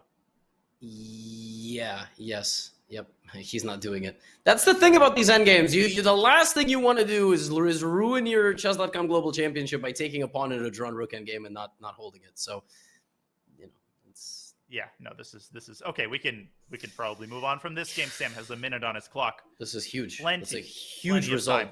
It's a huge result for Sam. Stressful times for MVL. He's going to have to not lose on demand of the black pieces. I got to tell you, yeah. So when in the UFC, like I'm a fan of the UFC, and there's live odds, right? There's odds pre and odds like in the fight. I think the live odds are very close to 50-50. Yeah. Because the convincing nature of that win in the second game, this is huge. If they go to a Grunfeld again, it could be a problem for MVL seeing how Sam played that game. This is a huge moment for Sam. No, this is massive. This is a on-demand save. Everything boils down to the last game. And like I said, that's exactly what you want as the lower rated. Okay, well, we've got 2 more games to choose from. Let's swing back to the Kamsky game for a little while because the Caruana game is still essentially in the same type of position that they've been in for just about like 15 moves. We'll bring you that game, we promise. But more crazy stuff is happening here. This is completely nuts. I can't believe the evaluation is close to equal. It always is. It's such an absurd position. Look at Kamsky's clock. It's down to a minute. That's not good. That's not good. I would say the live odds maybe of this game are 85% to Andreikin. Yep. But having said that, having said that, nothing. If black trades queens here on g3, how much worse does this position get? well, there's this crazy line. Queen takes you may say DE. I'm opening up an attack on the bishop. I think Dimitri's idea might be F takes E4, Rook D2, and E5 with Rook takes F6 to fall. Look at all these pawns on the 6th rank. All of them are sitting ducks, and Black's other rook is tied down to the C6 pawn. So this is happening. So what does Black do? Does he play Rook B2? Wait, no, he took on H6. Andreikin did not. Also good. Uh-oh. I don't see. No, Gada's not going to pull this out unless he defends with filigree precision. Wow. Rook D3 is an amazing move, though. Yeah, Rook D3 is amazing. Rook G3 on the way. Oh, another idea Gada has is E5, King E6, where his king is completely safe. And the knight is unpinned, right? It's mission critical to unpin the knight ASAP. Yep. Actually, Rook C5 is another idea by White. To stop E5. And also attack A5 and also try to get in on the 7th rank somehow in the future. So the big question is, if White plays F takes E4, does Black snag the pawn on G3, or is it more important to unpin the knight with E5? Because you could play E5, exploiting the fact that Bishop G5 is not possible, but something tells me God is going to take on G3. It seems very practical. I wonder, is there FE Rook G3 King F2 or something completely nuts? Oh, try to get your king to the center, open up an attack on Black's king. Yeah. Again, it's much easier to move their pieces than move my own pieces. But I mean, actually, Danya, I don't like moving my king to H2. There's like Rook G4, Rook H8. There's mating concerns. Absolutely. You can even sack the knight on F6 in some lines. Yep. Oh my God, there's a crazy line. I'll show this really quickly, then we'll sit back and watch the game.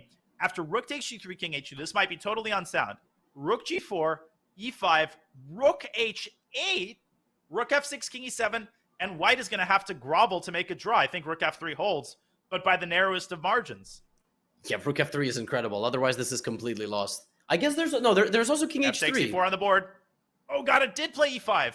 Wow, this is the problem with having low time. Yeah, this is the problem with having low time, is that you make split-second decisions, and the other guy has 3 minutes to punish them. So we saw this in that game between MVL and Sam right at the end. You know, low time, made a bad decision, wasn't punished for it. What will Andreikin play here? What is the move?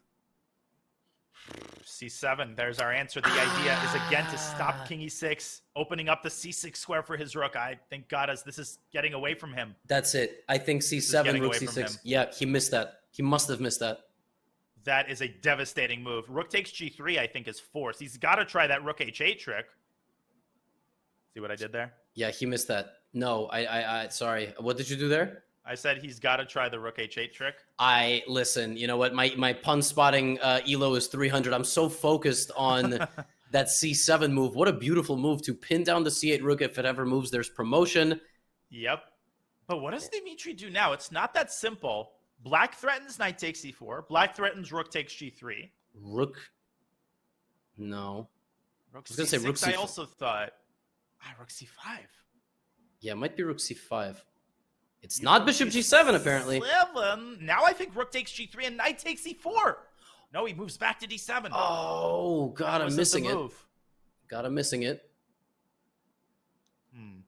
What's the problem with just King G2 at some point, by the way? Like now? Restore some order among the anarchy. Well, King G2, Rook D2, there's Rook F2, I suppose. Yeah, there's also King D6 by Black, by the way. Be careful not to lose your C-pawn. Yeah, if you lose your C-pawn and Black is able to preserve both the E and G pawns, then Black will have very good practical drawing chances. So Dimitri has to find some way to, add some Tabasco sauce to this position, make it difficult for Black to find a move in 14 seconds. The other thing about the other thing about having 2.5 minutes versus 13 seconds is the guy with 2.5 minutes is also in time trouble because the other guy is playing moves instantly. So very quickly, you take your time at 3 or 4 moments. Suddenly, you also have no time on the clock. By the way, we don't have to switch to that game. Fabi is, I think, struggling to make anything of his advantage. The material in that game has equalized, and we're entering a time scramble phase in the Fabi Jospin game as well. So we're in that situation again, Levy, or I don't know what to turn to. No. I think we stay here. I think Dimitri is going to make a very important decision here in the next 2 minutes. And rather than making production jump back and forth, we will know what's going to happen in the next few moves. King G2 played. King D6 played. Completely. Trying to go after that C7 pawn is Gada, and this Bishop is F8? the big moment. Oh, no, Bishop F8. Bishop F8 doesn't work. Knight takes F8. Yeah, Knight takes F8. Knight takes F8. I think Rook F7, and if Rook takes C7, then Bishop F8. I think that's the key. Okay. Yeah. Auxiliary idea. He's found it. But king e6 got a not ready to go gentle into that good knight. But now rook f2, and you could double on the c file. Oh, that's so important. Not going to get to that pawn. And it's on the board. Oh, Dimitri's a monster. Rook d4 played. Rook's, I think, got us breathing his last breaths here. Yeah, Gata knows. You can kind of tell by the expression there. I don't know. I mean, rook d6. Oh, yeah, there is rook d6. There, you don't have to go king e7. Why is it +6? I mean, that's a pretty drastic evaluation given maybe just what you said. I don't know. Rook fc2, yeah. Oh, Dimitri's a monster. Takes bishop h6, evacuating the bishop. Yep. No, it's over. It's bishop over. Gets out. He's thinking. Is there bishop h8? That's not nice. Bishop h8 is not. I think he might even be laughing about that. I think bishop h8 might be the best move, but then there's like king g8, and I'm not sure why you would really do that. Yeah. Just bishop h6, knight f6. Knight f6, indeed. Yeah. What was he calculating for so long? That I completely don't understand. I think it was bishop h8. I think what Dimitri's worried about is the knight coming back to e8. Oh, this is a great move. The c7 pawn is the one that white wants to keep alive at all costs. Yep. Bishop b6 is coming. As well as king f3. And then white's going to descend on these total sitting ducks on the queen side. Is there also bishop g5, bishop d8? Okay, or that. e6, a4. Gata still fighting. Dimitri down to 38 seconds, but rook d8's unstoppable. Yep, there it is. I think that's it. I don't think there's any way to prevent this now. G8? Oh my goodness. Oh my goodness. Gata doing everything to stay in the game. Rook d7. Or this. Okay. No, that's it. King takes c5. White doesn't even have to hurry. Just king takes c5. You can do it casually. Yep. Rook g4. Oh my god. Rook d7, rook h5, king d6, rook d5 is mate. Gata should try rook h5. Yep. Yes, he should. Rook h5 got 2 seconds on the clock. Got to make a move. No, that's it. It's over. We switch back to the other game because they are in a rook end game and Jospim is in trouble. Oh my goodness. It's Fabiano Caruana breaking through. He's going to win king h5. I thought this was a draw already. It probably was at some point, but this is not the same 2-on-1 that we saw in the other game. There's extra pawns here, and the white king is getting in on a side of the board that under normal circumstances would have been holdable, but not in this circumstance. Yep, this is over.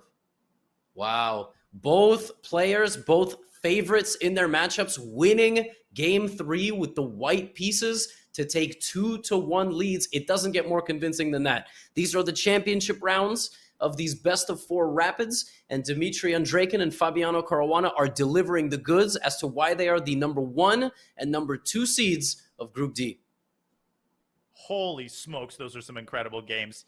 You could argue that the Andreikin-Kamsky match was pretty tame in their first 2 games. They've just redeemed themselves. He fought tooth and nail. He put his blood, sweat, and tears into that game.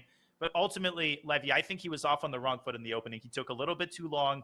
And at that point, Dmitry just kept his foot on the gas pedal the entire time. A very disappointing result for Gata, but he's going to have one more chance with the white pieces to equalize the score and force Armageddon. The Sevian MVL match, I can't wait for Game 4 to begin. But we need to give the players a little breather as they set themselves up for this critical money game of the Chess.com Global Championship. And before we go on break, we are wondering if you have ever wondered how much money the biggest names in chess, like Magnus Carlsen, Vishy, Daniel Naroditsky, and I don't know about that guy, Garry Kasparov, more of those have taken home, Levy Rosman. We crunched the numbers and published a full inflation-adjusted analysis for championships, super tournaments, money matches, and more. Type !prize winners in the chat to learn more. All right, ladies and gentlemen, it's break time. Game 4 of CGC coming your way on the other side.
open to anyone, all around the world. Holy The smokes! Chess.com Global Championship offers the dream of playing against the best. Whoa! And hey, have we mentioned there's also $1 million at stake? The total pot is $1 million. No, that is not a typo. The prizes are unbelievably generous. We began with thousands of players. Now only dozens remain. Caruana, amazing comeback against Spartan Kravtsev, is probably going to go down in the books as the most heartbreaking match that we've seen thus far. The closest one to getting into an upset. The CGC knockout phase has arrived. There are those who played their way in, and some are here thanks to their well-earned reputations. No matter who you are, things are about to get very, very real. What? 7 minutes? Yeah, that's completely nuts. A trip to the CGC finals and a clean shot at the largest first place prize of the year. My friends, it's the CGC round of 32. Who will take the next step to Toronto?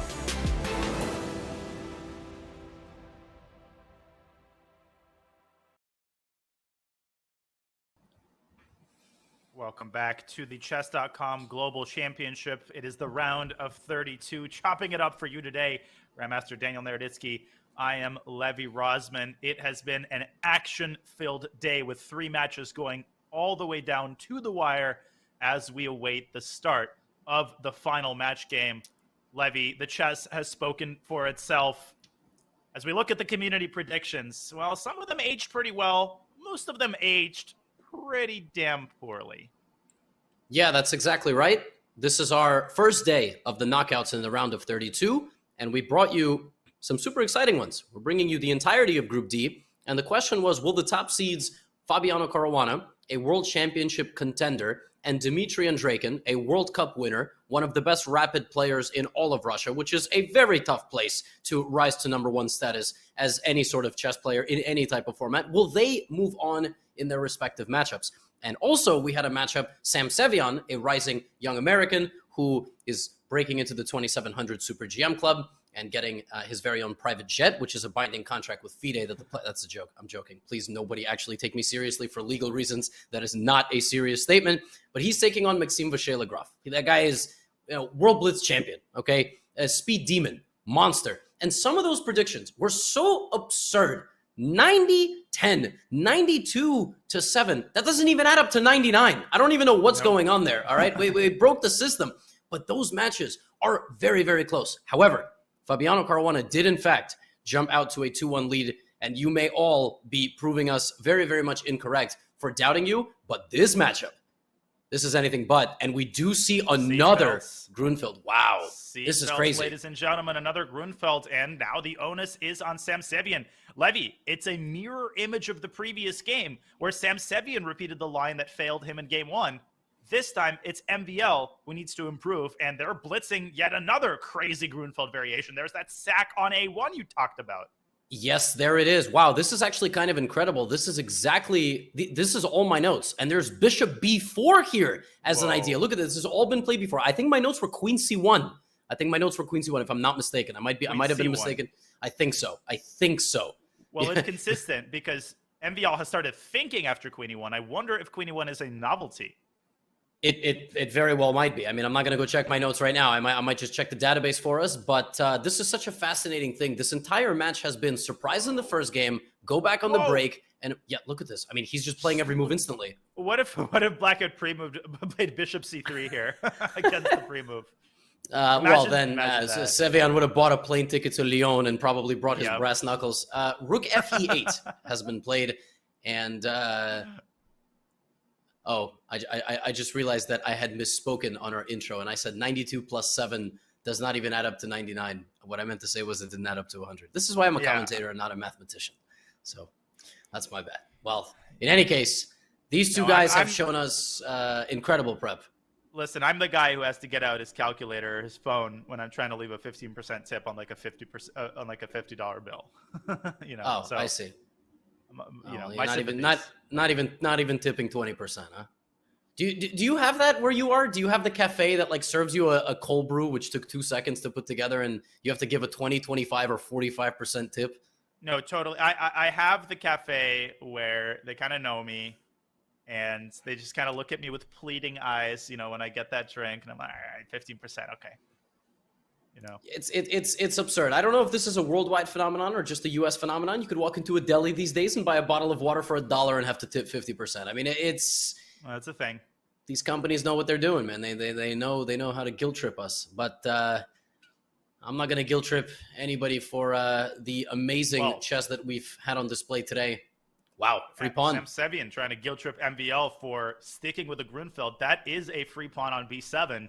Now, what are Black's main assets in this position? Obviously, the Grunfeld bishop is sniping along the main diagonal. The other bishop, I think, is what Black wants to hang his hat on. With bishop b5, he's trying to hang his hat on the rook on f1. Wow. And Sam Sevian says, go take it, Maxime. I don't care.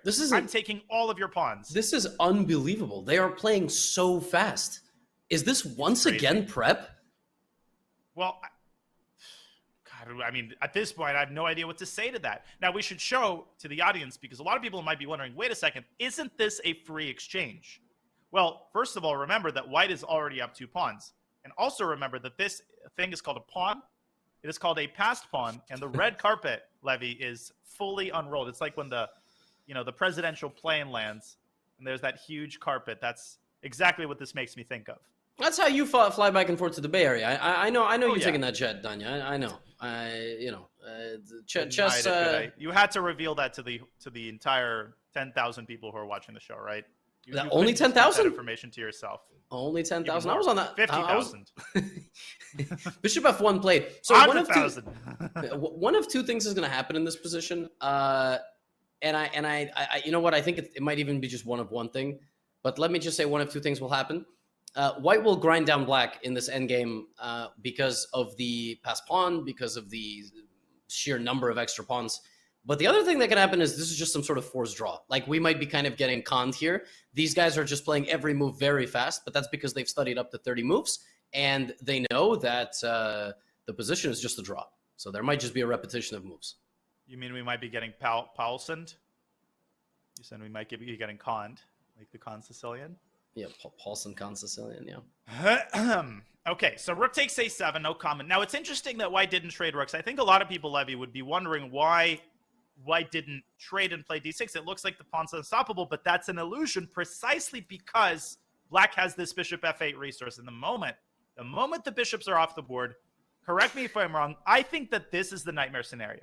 White does not want a situation where it's a one minor piece against the rook, even if he's got like 3 extra pawns. Yes, the less pieces that white has, the much higher chance of Black winning. So you can play against 1 rook versus 0 or 2 rooks versus 1, but you need an army. Okay, you need you need two medium-sized guys to bring down 1 big guy maybe. But the rook on its own, it's gonna start picking up the pawns, throwing them, picking up the knight, beating it up, and it's not gonna look good. Well, Jen, one thing that I could envision, one way that I can envision this game ending is if white plays the move knight g5, gift me the pawn on h7. And here I could see Black playing rook e7. Never mind. Sorry, I never said anything. Oh, it's because of knight h7. So what I was thinking initially is that after knight f6, king f8, they're going to get a perpetual check. But apparently this is +6. Knight. And knight d7, king e8.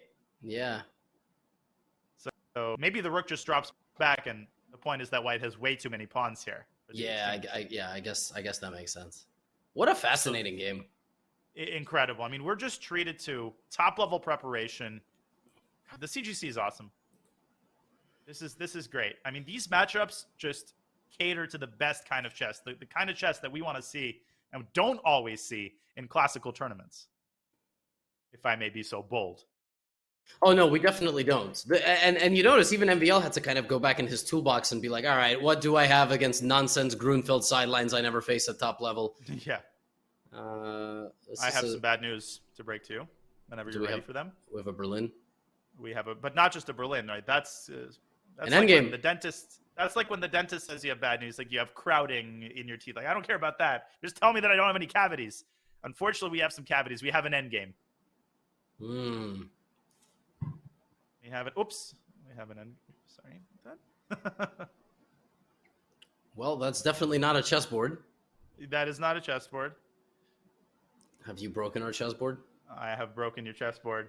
That's it. No more chess, guys. That's it. Our coverage has ended there. I think our chessboard has been returned. It's been found. Yep. It has been discovered, and so has the Berlin endgame, with Gata Kamsky having the white pieces in this endgame, which is weird. Yeah, that is weird. Like, I kind of felt like Gata has played so many Londons that he would just trot it out. What's the worst that can happen? An equal position, and then he tries to, Well, London system, yeah, some sort of a complicated position. But Gata all of a sudden deciding to take Dmitry up on his challenge. Now, what's interesting is that Gata could have forced... No, what am I saying? He couldn't have forced an Armageddon. He's down a point, Daniel. Yep. He Which is has why to this win is very strange, which is one of the reasons it's kind of strange that he went for the endgame. What's interesting, Levy, is that when I was playing the U.S. Championship in 2016, I think it was, I was playing a young Sam Sevian, and I was deciding what to play. Sorry, this was an open tournament where I was playing. Sam was still an IM at the time. I decided to play the Berlin, knowing full well that I have no idea how to play the Berlin endgame. But I had checked the database, and Sam wasn't going to the endgame. The moment I started playing knight f6, he starts thinking. And that's when I realized that if he goes into the endgame, I'm literally going to lose in 7 moves. I don't know a single idea in this endgame. I was literally... I don't want to tell you what I was doing, down below. I mean, I was just terrified. Did he play the endgame? He ended up... Nope, he played d3. And it was the greatest relief of all time. It's like that feeling when you blunder something and then your opponent doesn't punish it. You know, that like visceral relief. So maybe Gata's operating by a similar token. Maybe he's thinking that Dmitry didn't expect him to take him up on the offer to get into the endgame. Maybe Dmitry's rusty on the ideas. Yeah, maybe. There was a line very recently played by MVL twice. I think his opponents were Fabiano and Wesley So. In the Rapid and Blitz in St. Louis. And this is the way it went both times. I don't remember the move here, though, because you don't remember anything in these endgames. But basically, Black played knight h4 at some point and then proceeded to trade. And then, I absolutely do not understand. It might have been bishop f4, knight h4, takes, knight e2, g5, something like that. Wow. Which game was that again? MVL was white, Fabiano, and both Wesley So. Like, they weren't playing at the same time, but it was... Which of the 700 Berlin endgame games are you talking about? Oh, there really are so many. But MVL does not shy away from Berlin. I mean, he doesn't... he really doesn't mind, shockingly. Now, in our Jospin Caruana game, we actually have... At first, I was going to say we have a rookie 1 Berlin, but then I realized that's actually a Petrov. So take me away from the Berlin game. Take me to the Caruana game. I hear you saying, well, you might want to reconsider after you see the position on the board, Levy. Wow, that's so shocking. Like, but this was a Berlin. Yeah, it was a Berlin. Sorry. It was a rookie 1 Berlin. Yeah, it's this Rio line. It's called Rio something. De Janeiro. Yeah. I suppose that's what it's named after, yeah. But to have a name, it's such a popular, amazing city that to get such a name is kind of upsetting. But, okay, white is like a touch better, microscopically, advantageous position. Just very strange that these guys are playing these positions when they have to win. What can I say? Listen, if Jose wins this, more power to him, but I really dislike this choice. I mean, this is the last thing you want against Fabiano Caruana. Solid, symmetrical structure. Super GMs just don't tend to lose these kinds of positions, especially when a draw wins them a match. Which is one of the reasons. Earlier I said that if they want to make a draw against you at the highest level, then you won't be able to beat them. But you also probably should not play into the opening with the largest drawing reputation probably in chess history. Like, this is what I just don't get it. I'm not in their position, but I just don't get it. The problem is that you can think about, like, what do I need to do to win this game? If you have an unbalanced position, what you need is a tactical mistake from your opponent, and then poof, that's basically all you need. Here, in order to win this with white, you're going to have to, like, beat Caruana 7 different times. You're going to have to create a weakness. You're going to have to squeeze that weakness out, and I just can't see that happening. I can't see a reality where Fabi makes enough inaccuracies and mistakes to to give Jospin serious winning chances. Of course, now that I've said that, I probably will jinx him, and my comment will age terribly. Yeah, we'll sit here for Armageddon and so on and so forth. Look like a fool. But I don't see how Fabiano has a completely reasonable position. Okay, Jospin can apply some pressure, certainly. Well, okay, pressure, but winning this position is incredibly difficult. Yeah, By the way, well, b4, right? That's the only way. The only way is, b4, c5, maybe get the bishop to c4 somehow. There is going to be a battle at some point on the e-file. I think both players are procrastinating. Okay, Fabi has stopped procrastinating. There he goes. Yep, there it is. Dude, this is dead equal.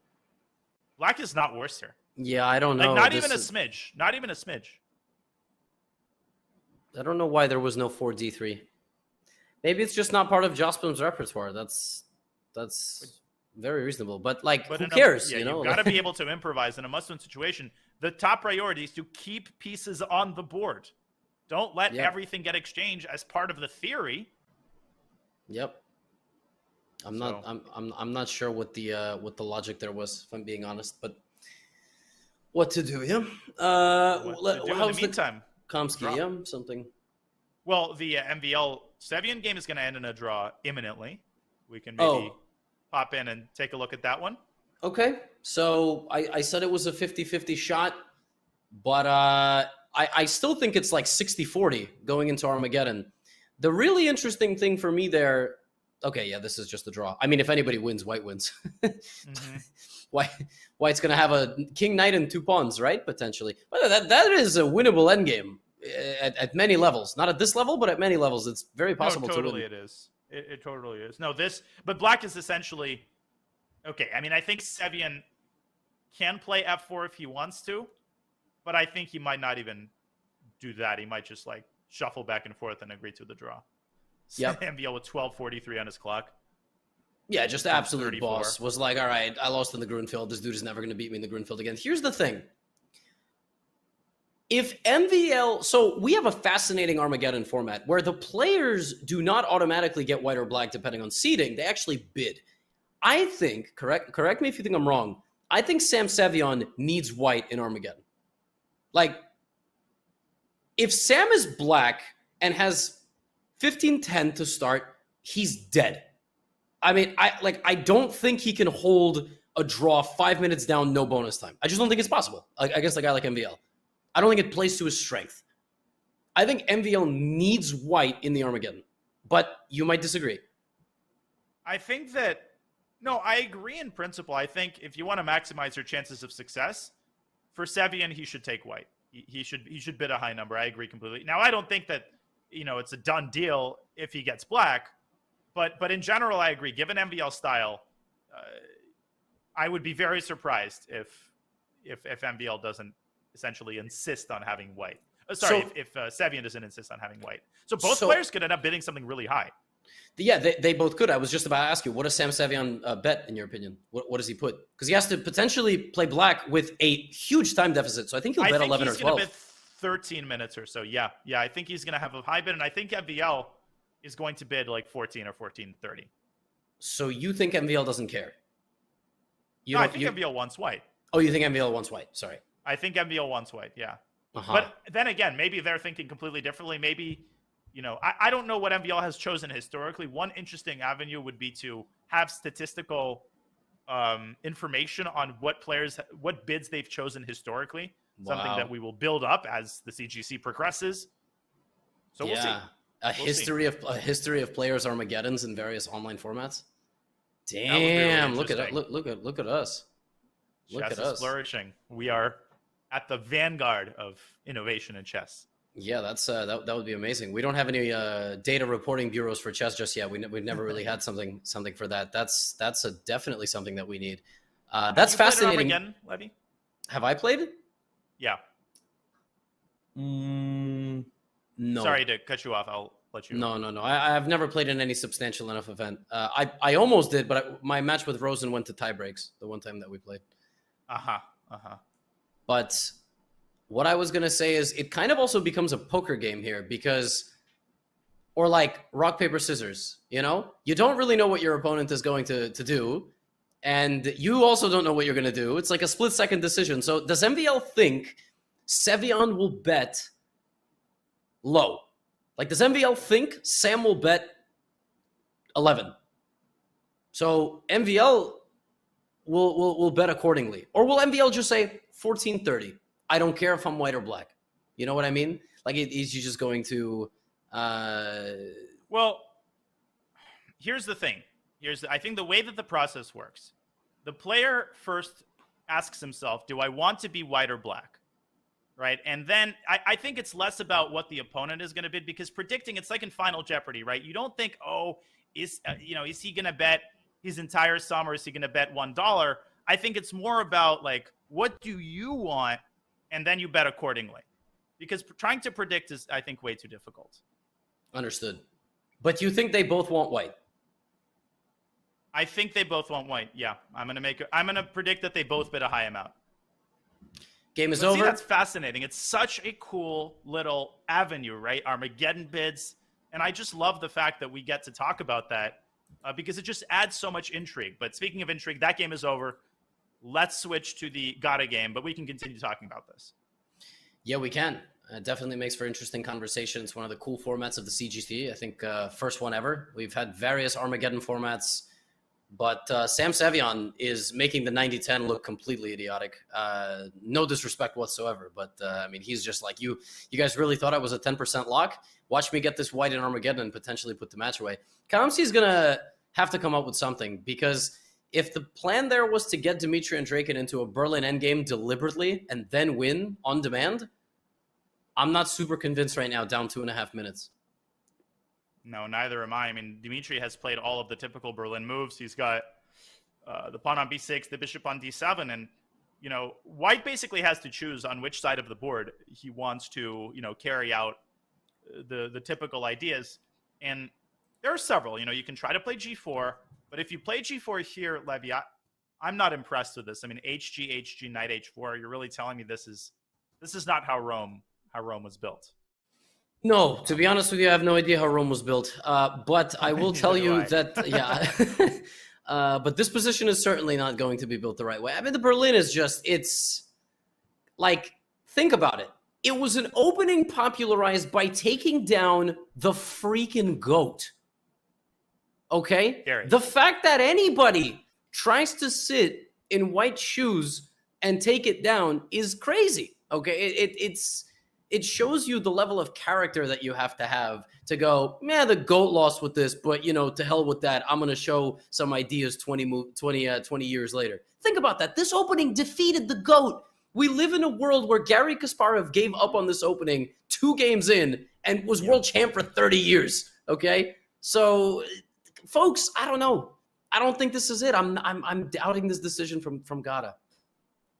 Yeah, I mean, the idea to get a kind of a long-winded positional game is fine, but I honestly think I'm going to be a Monday morning quarterback here.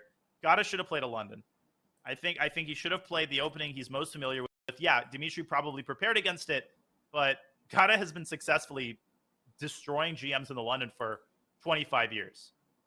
Yeah, he was playing the London before it was even called the London, probably. When I was a kid, my dad was like, yeah, you know, I like to play d4, bishop f4. I was like, oh, cool. Like, nobody called it the London back then. Then one day somebody showed up. Oh, it's actually the London. Oh, all right. You know, Gata's Rosen showed up. Yeah, literally. Eric Rosen showed up. Suddenly it's the London.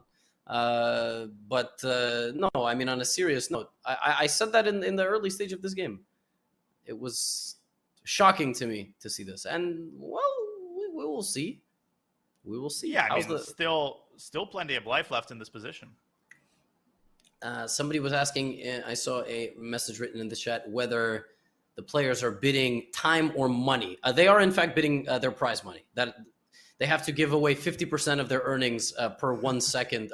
You know, it keeps going incrementally. Mm-hmm. But no, they blind bid time that they would like to start with the black pieces in a 15-minute game with no bonus time at all. So that's the no increment system, which means flagging is very much on the table. Speaking of flagging, Jospim's only chance in his position might be to put pressure on Fabiano Caruana's clock. Let's dip into that game. We only have 2 games remaining. If you're just joining us, the MVL Sam Sevian match has ended in a 2-2 tie. They will be playing an Armageddon after the conclusion of the other 2 games.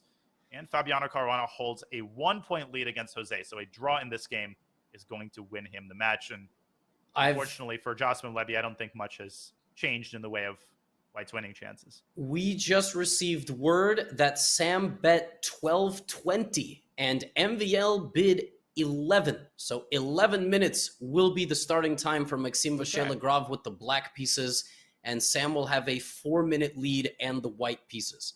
So we weren't too wrong. I mean, they did bid pretty high. I overestimated their bids a little bit, but yeah, 11 is like borderline. Yeah, exactly. But 11 means that MVL wanted black, I think. He kind of, he thought black was a reasonable, especially how effortlessly he just drew. He thought anything lower than that was going to be too risky, potentially, pending an opening surprise. Because that's another thing we have to realize. He could, we might get a Sicilian. Like, Sam could have had a game plan. You know, Sam could have had a game plan. 2-2, I'm busting, I'm playing an anti-Sicilian, and if I'm up 5 minutes in an Armageddon, I got, of all the top GMs, I'm going to have some winning chances against MVL. He's a great defender, but 5 minutes down, no bonus time, everyone's human. He could definitely make a mistake.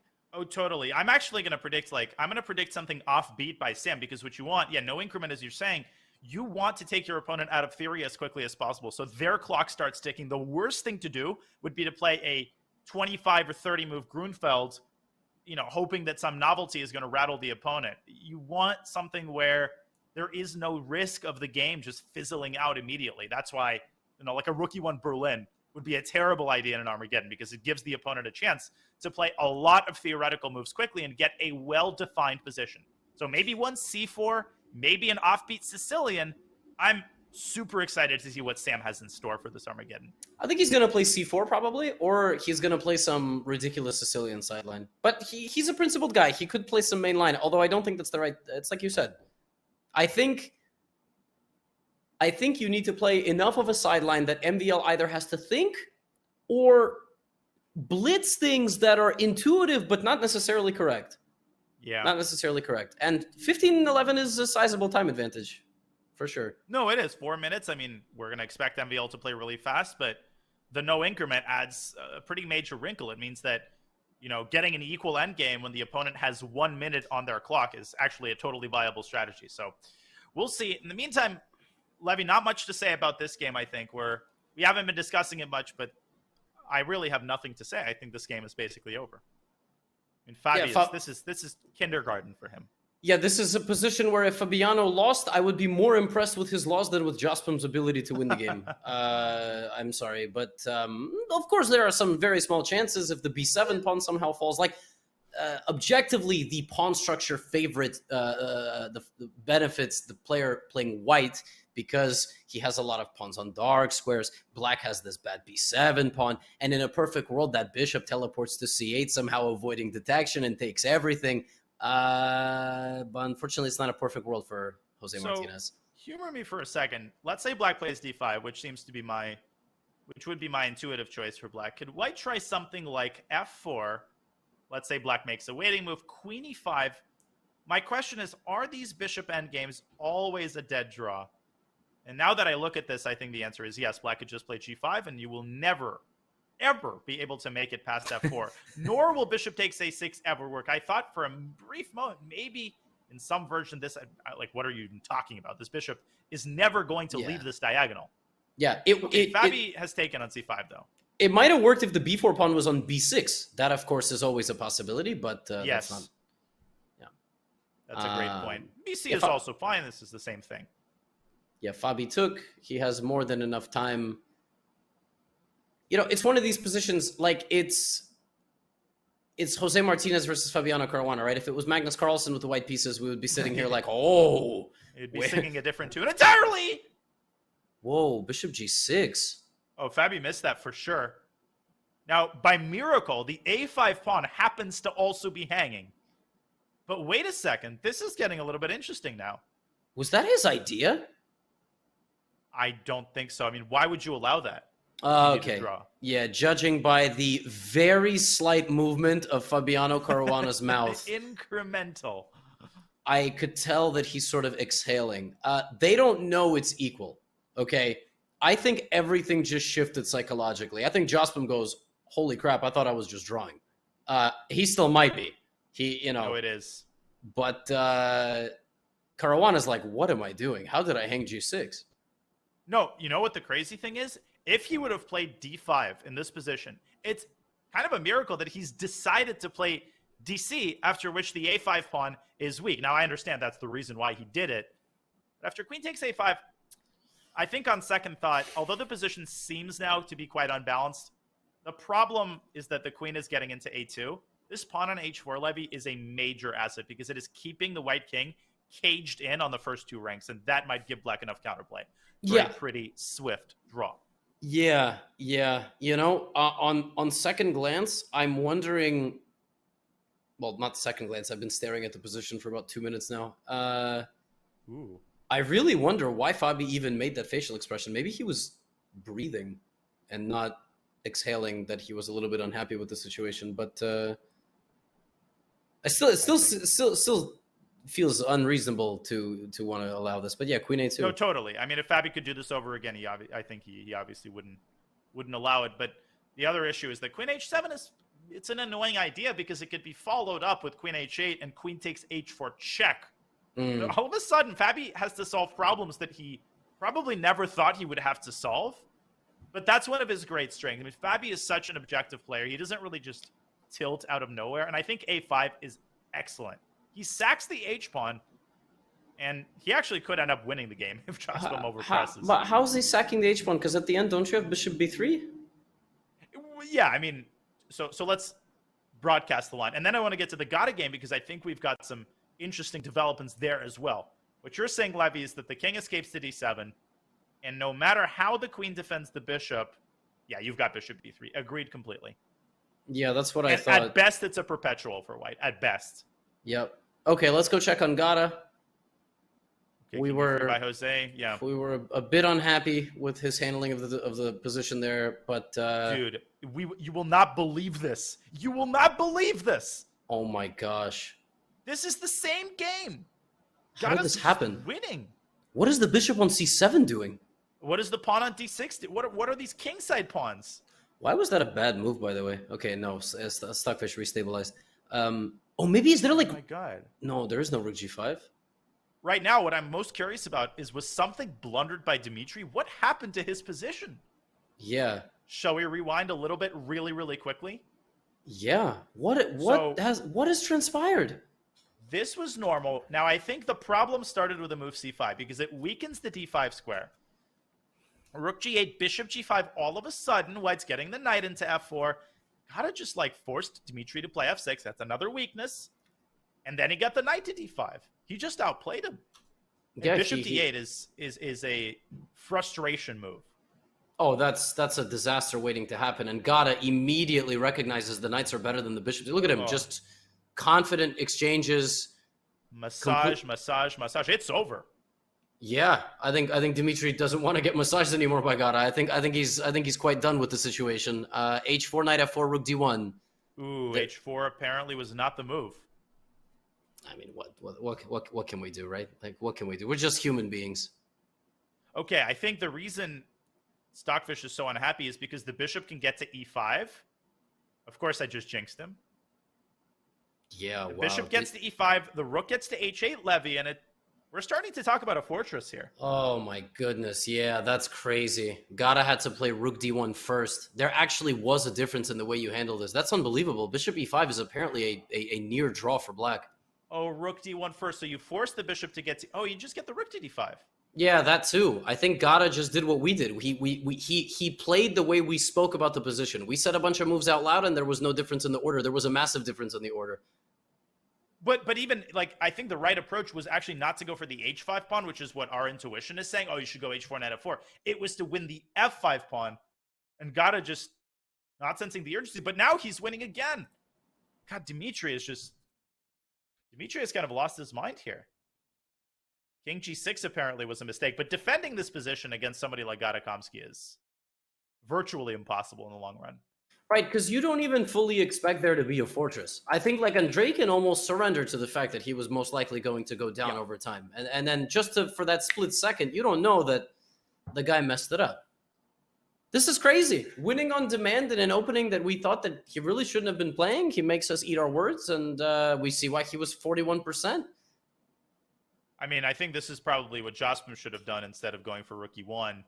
But Gata once again shows why he's a former World Championship challenger, one of the greatest endgame players of all time. And Levy, people don't talk about him that way, right? You think, Gata Kamsky, really? Am I exaggerating? No. Look at some of his games. Look at some of the equal endgames that he has squeezed to a win against some of the greatest players in the world. This is what Dmitry Andreikin is supposed to do, not what's supposed to be done against him. Yeah, that's exactly right. It's almost a little bit unfair that something like 97, 98% of the global chess audience might know Gata Kamsky as a strong player who frequently plays in online events and streams. Like that is, it's crazy that to some people, that is what the current state of affairs or his legacy might potentially be just in the current eye if you don't do a deep dive on his games. This dude, like Daniel just said, was just a savage. Like you looked around when he was in your tournament bracket or field in the 90s, like the guy was in the top. He was going up head to head against some of the best players of the past generation, his generation, future generation. Man is nearly 50 years old, right? Yeah. So just amazing to see. But let's not pretend that this game is totally over. I mean, Dmitry is going to fight to the last drop of blood. White is not going to win this game on the strength of the knight alone. He's going to have to make concrete progress either down the e-file, either you're going to have to get this bishop off of e5, or you're going to have to find a way to break through on the queen side. Black's, position's not going to lose itself, right? Black is not going to give up any further pawns. Knight d5, king g2, f4, maybe. Yeah, I think the e-file is the avenue of paradise for White. That was a very good that was a very good hype message, but I was like, but king f7 and f4, you go bishop f6, and somehow Black is holding all of the infiltration squares. Then I play king f3 and it's Zugzwang. Rook b7, knight f6, king f6, rook e8, maybe. I don't know. Ooh, maybe. That's actually a super cool idea. I guess I have bishop d8 though, as a way to hold the fort. I see. You know what I think White can try? Maybe like rook b1 and b4 at some point. Yeah, Gata's not rushing with f4. That's a last resort for sure. And you can start with f3. So you can do the classic endgame thing where you push upon one square just because you can push it too. Yeah, you could wait for Black to play something like rook b7 and maybe even go g4. So Black needs to spend an extra tempo. Okay, he plays g4 anyway. He doesn't care where the rook is. Yeah, Gata just choosing an idea and staying the course. And Dimitri's, I think, the biggest problem for Dmitry is this b6 pawn, right? That is the real reason why he's lost. The rook will never be able to leave b8 for an extended period of time. Although he's going to try. I think he's going to try. He's going to take and go rook g8, try to muddy the waters, but barring a miracle, Gata should drive this all the way home. Yeah, g4 is a very clean move. What a comeback. What a comeback. Okay, I ask you once again the question of who wants White in the Armageddon? Levy, for some reason, I'm getting a weird premonition that this game is just like, we're going to see adventures in this game. I don't know why I think that. I just get that feeling. I just get that feeling. No disrespect to Gata. I mean, the guy's a legend for even getting this position. Make no mistake. But I don't know why I get this sense. In terms of who I would choose to be White, very hard to say. I think for Gata, the top priority is having time on his clock. I think so too. But I'm not sure. And obviously, we're going to start the Armageddons all at the same time, I imagine, right? So I think we will wait. I don't think we're going to just get Sam and MVL in here to play a sneaky Armageddon game. Fabiano is effortlessly holding, I would imagine. Yeah, just a brief glance at that game. We don't even have to... Wait a minute. It's okay. He just won a bishop. It's over. Yeah. That's it. We don't even have to. Okay. We don't even have to jump to that game. Fabi is going to win the match. Congratulations to Fabiano. indeed showing that 92%. There was maybe a question of it not being so lopsided in the first two games, but a very convincing third round, followed by a fourth. I think he's had one of the fastest turnaround times, by the way, from round of 64 to round of 32. Felt like just yesterday he was playing. And now he's in the... now he wins. He's in the round of 16. He's in good form in the CGC. He's demonstrating some solid play. He's seeing tactics. His time management is good. You know, Fabiano Caruana is going to be a force to be reckoned with the rest of the way. Okay, so Dimitri, really the final hurdle that Gata has to cross is the problem of his king. Right now, rook h8 is threatened. And Levy, the way that this goes wrong for white is if you lose the h-pawn and you're like not able somehow to push the a-pawn fast enough. Yes. In this case, I think the idea... Yeah, he's just... Move. Yeah, he's just giving up g4, h4, and king g3. Well, he's claiming his a-pawn will decide the game. That's what he's like. He's claiming, but rook d4, and black can try to start creating some shenanigans against the b3 pawn. Yeah, guys like Andreikin are just savages with no time on the clock in a dead lost position. They will make you question everything you thought you knew about chess. Yeah, rook h7, rook b7. They never die. It's like it's absolutely uncanny. Hikaru, Dimitri, they're in the same category of players who just, I don't know, pull resources out of literal thin air with zero time on their clock, as you're saying. But yes. I think here he might be taking his last breaths. King g4? I was thinking king g4, rook e1, king maybe. e5. Can he try to make his way to like c2? That was why I wanted king g4, rook e1, but okay, apparently not. Apparently you can't play like this. King d4, last chance. Is there just knight c7 stuff? But then I take it and go king c3, and there's some uncertainty that you could lose the b pawn. Wait, how? Knight c7? Oh, you mean king c... Wait, what? What do you mean? Take a7? No, I take it a7, rook takes a7, and king c3. Rook b7? Then I try to get my bishop around to b4, but I think white is in time to get to d5. Yeah, once the white... Yeah, that's it. Yeah. So that's it. Rook b7, white king gets to d5, d5, rook d7. What a comeback from Gata. Yeah, what a comeback. d8, king f4. He's actually tempo for tempo. Like, he literally needs all of the tempi that he can get. Yep. And even then, you can't take on d6 right away. Or rook d7 or rook b6. Yeah, rook d6, and yeah, there you go. Okay. This is winning now. You play rook c6, technique rook by c5. Gata. Yeah, amazing technique up on the clock, and this is going to be our second Armageddon of the day. We're gonna have two Armageddons. Woo! Yeah, Dimitri did everything he could. He got it. I mean, he made Gata sweat there. But two Armageddons, what a treat. What a treat indeed. One of the matchups you guys called as a 60-40 split virtually, and that matchup just finishing in front of our eyes as Gata takes down Dmitry Andreikin in the fourth and final round of Rapid. The next thing that we have there is we will get some bidding for the Armageddon format. The players will submit a time on the clock that they wish to start with the black pieces and what we call draw odds. We also have the Armageddon between Sam Sevian and Maxime Vacher-Lagrave coming up for you. In that one, it is going to be Sevian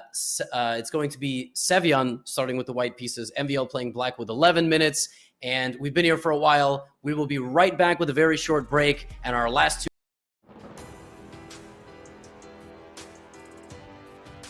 Your subscription makes shows like this possible, which is why our Twitch subscribers will never see ads on Chess.com.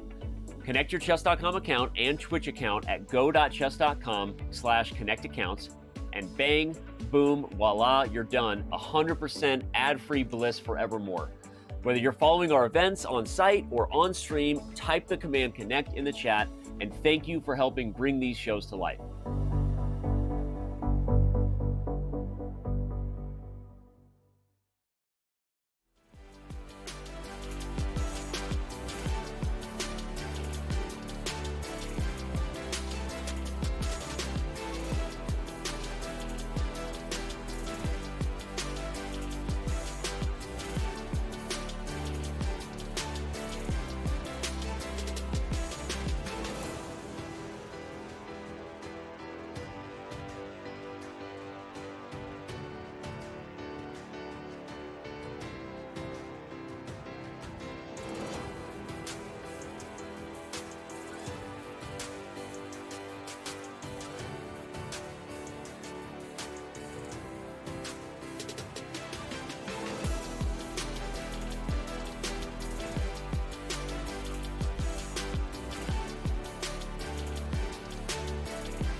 It is Armageddon time here at the 2022 Chess.com Global Championship, and we have not one but two Armageddons to cover alongside. I am Levy Rosman.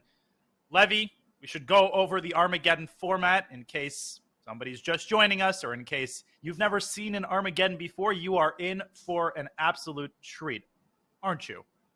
Yeah, this is one of the rare formats in any type of sport where it's one game and that's it. It does happen in most sports. There is no chance for a high-stakes matchup to end in a draw. Chess is not like that. So generally what an Armageddon is the player with the white pieces has more time than the player with the black pieces, but the player with the black pieces can end the game in a draw and actually win. That is their trade-off for getting that result secured as part of their victory package. But in this year's Chess.com Global Championship, and really the first one, it's not this year's, there will be more to come though, knock on wood, we introduced the system of bidding, and players get to offer a wager. I am willing to play with the black pieces with this many minutes. Obviously, you get one wager. You do not know what your opponent is going to submit. Now, that's the way it works. So the player with white will get 15 minutes. The player with black will be subjected to the amount of time that they bid. We have seen everything from 14 minutes and change to 7 minutes wagered by Vichy Anand. Yes, which was crazy. And this is going to be our first Armageddon of the day. Danya, I feel like you can run people up to speed to how we got here. Well, it's obviously the match score is 2-2. MVL started off with a bang, destroying Sam Sevian's open Rui. But in game 2, Sevian put together and carried out some incredible Grunfeld preparation, equalizing the match. And the final 2 games were relatively balanced. It's been really a balanced matchup so far. The quality of the play has been very high. The bids for Armageddon were MVL 11 minutes and Sam Sevian bid 12 minutes and 20 seconds, which means, again, the higher bid gets the white pieces with 15 minutes, and MVL correspondingly will get black with 11 minutes on his clock. Now, do not forget there is no increment. There's no increment in the Armageddon. Even though there's a 2-second increment in the main tournament, there's no increment in the Armageddon. So, Levy, flagging, not only on the table, not only a possibility, recommended, but absolutely encouraged, recommended de rigueur. It is a must. And here we go. Yes. Seatbelts fastened. We'll have the Komsky game for you in about 3 minutes. But for now, 1c4. We called it. Yep. We called it. Yep, we called it. Yep. I don't want to say, okay, I called it. There's e5. So completely different than any Grunfeld MVL can play. He still has a chance. He can still play, okay, and he plays c6. No longer a Grunfeld. All right, this is a perfect match strategy by Sam Sevian on display. He is going to take MVL into the ultra-theoretical waters of 2c6 in this English. This is not something that MVL has played his entire life. This is all cutting-edge stuff. Sam is going to get a position. That is the most important thing that he needs when he starts the game up 4 minutes on the clock. Yeah, this is a reverse Alapin, basically, and they're following the main line. Queen takes d5 is very standard. It leads to a very kind of unorthodox structure where black will try to develop in such a way as to keep the e4 pawn well protected, right? The worst case scenario, the nightmare scenario, is that you end up losing that pawn. If I remember correctly, the move here is, I think it's knight c2. I think e3 is also a move. I don't know these positions too well, full disclosure.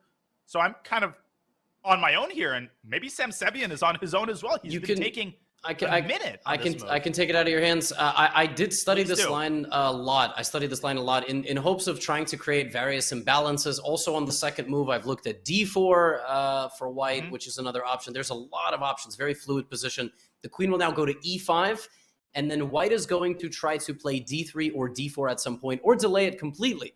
So white might put the c2 knight on e3. White might put the c2 knight on e1, a la Anish Giri versus Praggnanandha. He did that. So, yeah, there's a lot of crazy lines. Here's the problem. The problem for white is that you play with a dramatic lack of space. And I once played a game in this line with white. The whole game I thought I was pressing. I was playing a gentleman who has a very similar last name to me, actually, Roussel Rouzman, Grandmaster from Canada. Oh, Thomas Roussel Rouzman, yep. Yeah, and probably we played in Charlotte. Yes, exactly, in Charlotte. And we played a game, and it was complex. I thought I was pressing the whole game. So did he. We both sit down. Stockfish is like minus 0.6. Black was better the whole game. There it is. Knight e3, by the way. So delaying the move d3. So the engine doesn't like these positions for white. But if you give it some time to think, it doesn't think the lack of space is so bad. Sure. But, you know, it looks weird. Let's put it this way. Well, I'd be concerned, like playing black, I'd be very concerned about losing the c4 pawn. I'm like basically paranoid about that. So what you're pointing out, if I understand correctly, is that, yeah, you don't want to rush to play d3. You actually want to use the e4 pawn as an asset. It's both a weakness and a strength. So from the limited experience I have in this position, I've seen black put the knight on a6 quite often. I suppose the idea might be to bring the knight to c5 or to punish queen c2 potentially with knight b4. But black has to focus all of his efforts on making sure that this pawn remains well protected. And there's that knight a6 move. Yes, knight a6, it's exactly right. It's also, you have no place to put your light squared bishop for now. So you keep the options open, you keep them flexible. B4 is a very common idea by white. Rook b1, b4, as all Englishes always face this kind of dilemma. Here's the thing. Sam Sevian cannot sit here and try to solve the game of chess. He wagered a time where he's going to get 4 extra minutes. If he gets into an equal game of time, like 7-7, that's not the advantage he set out to have. He has a gigantic advantage right now against the guy who's really fast. I would play maybe short castle here by white. Castles. Well, queen c2 is the critical move. I was actually struggling to figure out what exactly black intends in response to it. Now it occurs to me that perhaps knight c5, inducing b4, and then dropping the knight back to e6 is the prescription here, because if you take on e4, you drop your rook, and the knight can also swing over to d4. So a very, very double-edged position indeed. And Levy, correct me if I'm wrong, but I think Sevian has to keep the position as open-ended as possible. You want the least amount of, like, definition in the position. You want the center to stay closed. You want everything to be on the table to get MVL to think. Yeah, he plays b4. We've gotten word that the second Armageddon game has begun. We obviously try to stagger them. That game, the wager was 12 minutes, so it's going to be 15-12, and Gatakomsky bet 14 minutes. Gatakomsky did not want the black pieces. He wants to play white, and he wants to have more time on the clock. And I think that's what we kind of expected. I think that makes perfect sense, given that he just won game 4 with the white pieces to tie the match and force Armageddon. And here they have an opening levy that is really as old as the hills. It's as old as the hills. I don't think Maxime is playing 2 games at the same time. I don't know what's happening there, Gata. Yeah, he's playing. I don't think MVL is playing Gata and going back and playing against Sam Sevian. That is most certainly not Dmitry Andreikin. Okay, so let's go back to the overlay that has the 2 players correct, I guess, for now, and then we can switch back. I don't want to confuse the audience just yet, or we can stay black here. Black is Dmitry Andreikin. Yes. Well, we can stay here for now. Gata seems to be very comfortable in general in closed center positions. He likes positions that feature sort of heavy maneuvering game, but black's plans are basically very well known in these types of positions. Like, you want to play on the queen side if you're black. And you want to not get mated. Yes, this is actually a fantastic strategy from a must-win standpoint. Someone loses this position. Absolutely, absolutely no draws. Okay, of course there can be draws, but the point that I'm trying to make is everybody wins. Spectators win, a player wins, but it's a position where, believe it or not, black's queenside initiative is very powerful and can very quickly, completely reverse the game in black's favor. Yeah, I mean, A4, B3, A4, A3. There's also C4 in a lot of positions, although you don't want to be too hasty because then it could have the opposite effect. It could allow white to lock up the center with D4. Now, for Gata, again, the plan is very obvious. You want to checkmate black on the king side, but that's so much easier said than done, especially because the dark squared bishops are now gone from the board. So his last move, knight G5, I think Gata is trying to provoke H6. He wants to drop the knight back to H3 and then perhaps redirect it to H5. It's a pretty cumbersome plan, though, Levy. Stuff takes a long time in these types of positions, and that could come back to bite him. Yes. Okay, it's on the board. Yep, it can. And it's tough to maneuver all of your pieces over there the right way. And then also deliver a powerful checkmating idea.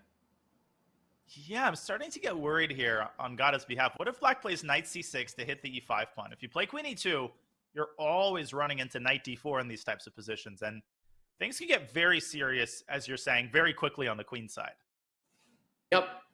Let's leave these 2 guys to figure it out. I think they're going to slow down a bit. Maybe we go check in on our other Armageddon game. Absolutely. See what's going on. I'm only interested in one thing. I don't care about the position in the game between Sevian and MVL. I care about the clock. Does Sam Sevian have a time advantage? Barely. He still does, but it's dwindling. Yes, but I think in contrast, he's got an increasing advantage on the board. He didn't go for the D pawn. I was going to mention this to you, but then we were told that the other Armageddon game started. There's another layer of plans in that position. If you just go back a few moves, there's the F pawn break. So there's the opportunity to play F3. So it just incredibly rich position, like very modern style game, super strange, open F file, and very, very fluid. And Black's 3-on-2 on the queen side is really not significant. And the queen is in the way of all the other pieces. Everyone's like, yo, queen, like, come on, like, get out of here. I got to get the light square bishop out. Got to get my rook out. But yeah, the pressure here for MVL is starting to build, and we see him in the tank for a minute. This is phenomenal match strategy by Sam Sevian. He gets exactly the kind of position you want in an Armageddon. He's just flat out better. I think you said it. Black's pieces are stumbling over each other. The light squared bishop has no prospects. That white knight on e3 can jump into f5 on demand, and the pressure down the f file could become essentially unbearable if white finds a way of putting more pressure on the f6 knight. So my question would be, what is Sam Sevian's deck? Like, let's say Black plays bishop d7 here. How is white going to accumulate the initiative? And the eval bar hated bishop d7. I don't know, g4. It's probably because of knight f5 or g4. Yeah, I don't know if it's g4, but I really want to play that move. But try this on for size. Knight f5, let's say Black just d4, e4? d4, either e4 or even knight takes g7. Oh my god. In the cards as well. This would just end the game. Yep. This is how quickly Black's position can collapse. Like 3 moves. I got news for you. This might be the longest time MVL has spent on any move today. Yeah, and it's in the Armageddon game. Yeah, he's been thinking for 2 minutes, and that's 25% of his time. MVL does not spend 25% of his time on any move. Nope. And listen, knight f5, d4 is a massive threat. How the heck do you deal with it? Because you can't move the knight away from f6. Maybe you defend the f7 pawn. Maybe you play rook f8. Not going to win any beauty prizes, but maybe that's what you have to do. This is trouble. Big trouble. Yeah, I have a very bad feeling we might get a ballooned advantage in just a few moves. It is a 3-minute gap once again. It started as 4. It got as close as 1, and we arrived when it was 1 minute. It was a 1-minute gap, but now it's 3.5. I have to switch to the other game, though. Okay. As MVL contemplates his move, I hate to jump around too much, but we've got crazy things happening there. We got to switch to the Gata game because I think Dmitry Andreikin is firmly in the driver's seat, and he's about to have another queen. And, well, 1 queen because he gave his queen away, but he's about to go up 2 extra rooks. Where are the pieces? Side. What? Oh, I guess Gata. I guess devastated. Yeah, I guess Gata just thought he was mating. I guess he just thought he had some knight h5. What happened? Well, this still seems... Oh, no, 90. What was 93? Oh, my God. What was 93? Yeah, what? He just blundered everything. Oh, and then queen takes b1 and rook c1 adds insult to injury. And Gata's only chance here would be to checkmate the king, but there's nothing. If you go knight h5, big whoop. Just play g6. It's over. Yeah, rook h1, b1. You don't even have to play rook h1. I mean, you can play rook c1. Oh, yeah, Gata. Man. Yeah, Gata just... Gata's so devastated here. That's tough. And Dmitry kind of has the facial expression like, is this actually happening? Like, yeah, he's like, all right, I'll take it. Yep. Oh man, Gata's inconsolable here, and he had such a good run. He beat Fedoseev. He brings it literally down to the wire. This could have gone either way, but at the end of the day, Dmitry Andreikin's just a monster. He is a menace. Yeah, just moments ago, we described how the queenside initiative by Black was nothing to laugh about. Yes, there's a king on the opposite side of the board in terms of Gata's attack on Dmitry, but that attack for Black will break through so fast.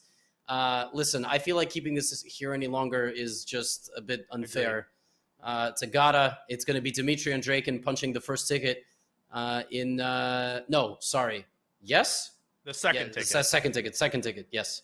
I almost forgot about that Jospin game because it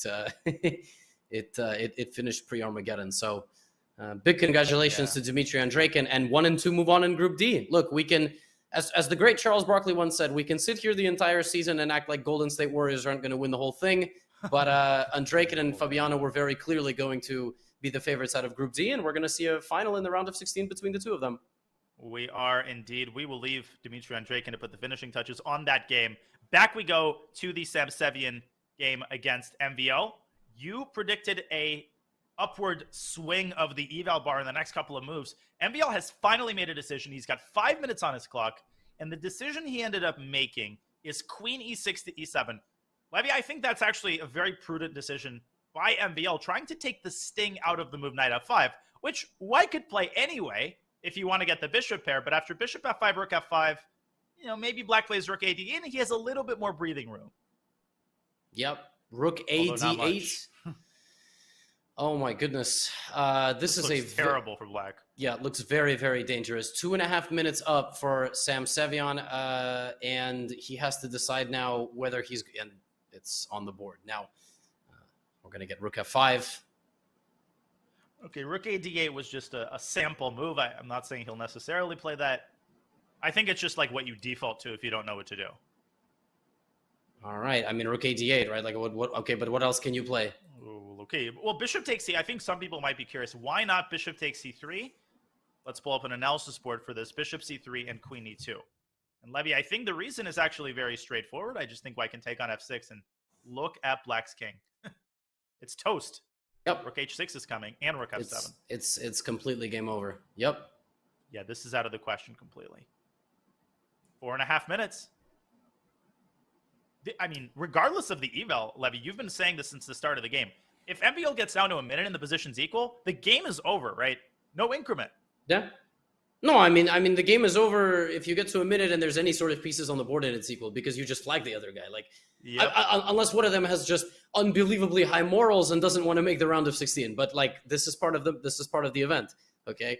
It's a 3-minute time advantage for Sevian. MVL has 4 minutes. All the pieces are still on the board. The only thing Sam Sevian can do wrong here is get nervous. That's it. Well, of course. He definitely is nervous. There's serious money on the line. Yep. Great move. Amazing move. Now he has to, is he going d4 or not? d4, e4 here by White? Or maybe d4 and an exchange sack on f6. I don't think he's going to do that. There's no reason to burn all the bridges. I agree. d4 and e4. And you are ready to play e5 and burn through the gates. Yeah, I wonder if you even don't have to do that. Like, can you play d4 and bishop c1 and just improve your position? Yeah, or d4 like queen d3. Yeah, queen d3, exactly. Because something slow move. Because we know MVL is an aggressive defender. He's not a stalwart, okay? If you play queen d3 here, there is an amazing chance MVL just at some point will stir up trouble with you. Okay. And by stir up trouble, you basically, I think, mean maybe some sort of a p-sec in the center to try to get rid of White's D and E pawns. To be honest, that's what Sam has to avoid, a situation where things just get out of control, right? Even if he's winning objectively. Yep. Yes, exactly. Okay, there's e4. He doesn't care. Well, Daniel, this could be completely lost for black. This absolutely could be. E5 is a massive threat, and I don't see a defense. You have to move the bishop, I think. Then White could drop the knight back. No, that's White's next move, knight e6, knight e2. Absolutely it is. Bishop h3, like looks horrible for black. Here's the other problem, Levy. Just really, really quickly, just to make sure everybody's on the same page. After knight e2, let's say black plays bishop f8. You might look at this and say, wait a second, after knight d5, rook takes f7, no problem, I can give up the queen for the 2 rooks. But if you keep calculating, after queen takes h7, this is game over. Black's king is going to get massacred by White's minor pieces. So this is totally out of the question, but I don't see how MVL avoids it. Yep. I don't see it either. Position is bishop e7 is on the board. Oh, knight e6, knight e2 has been played as well. Yep. I mean, dude, I got to tell you, what's wrong with playing h3, king h2 and just doing nothing? And just bleeding time off the clock? Nothing at all. I think h3 or queen b3, one of those clock bleeding moves as you're saying, would be perfect. Why not e5, though? Is it because of knight d5 threatening the fork on e3? I don't know.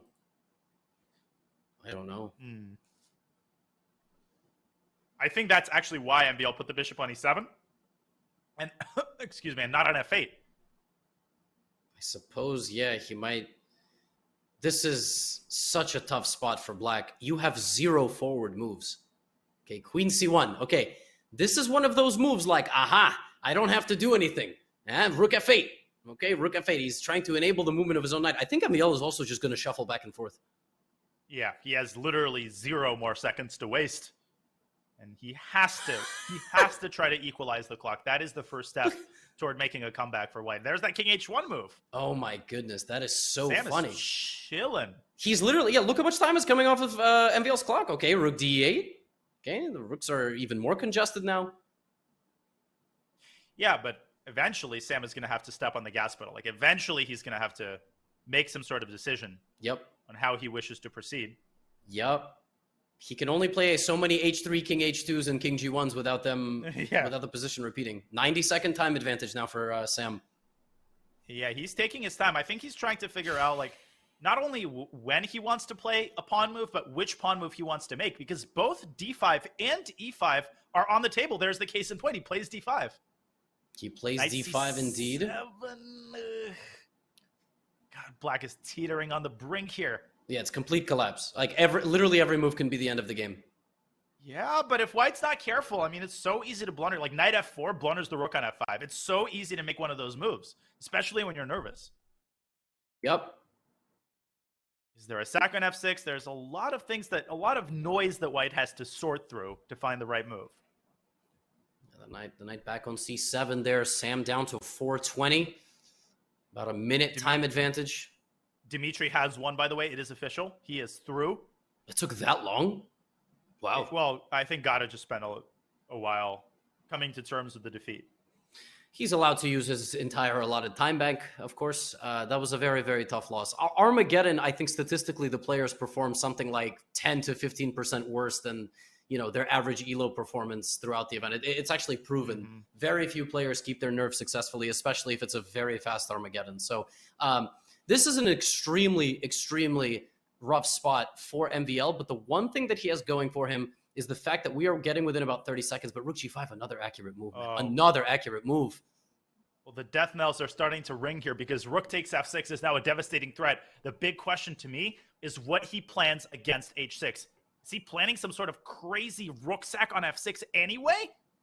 Holy lands here. h6, look at this line. Rook takes f... Okay, no, it's not. HG. But HG queen takes g5, but... Oh, there's a crazy defense there. Is there? Let me just show this really quickly. Queen g5. Okay. Yeah. Bishop f6. No, that's... I don't know what I'm saying. This is just so complicated. I don't know what the move is here. Queen like d8? I thought it was queen d8. Queen d8. Oh, and you're telling me that I don't have a sack on g7? You got it. That is the move. Wow. But h6 is on the board. This is a huge moment. Rook g7? Where is the win? Is it just rook g7 and something? It's got to be. And some sort of like knight d4 move? Maybe rook g7, knight d4, knight f5? That might be it. We might be seeing a massive upset here in the round of 32 if Sam Sevian plays rook takes g7. But I'm telling you, rook takes f6 is a very tempting move. The problem there, rook g7 on the board. Wow. And d6! Oh, he first sends the queen to d6, and now he's going to go knight d4. And there's a fork threat, and it's unstoppable. Oh, my goodness.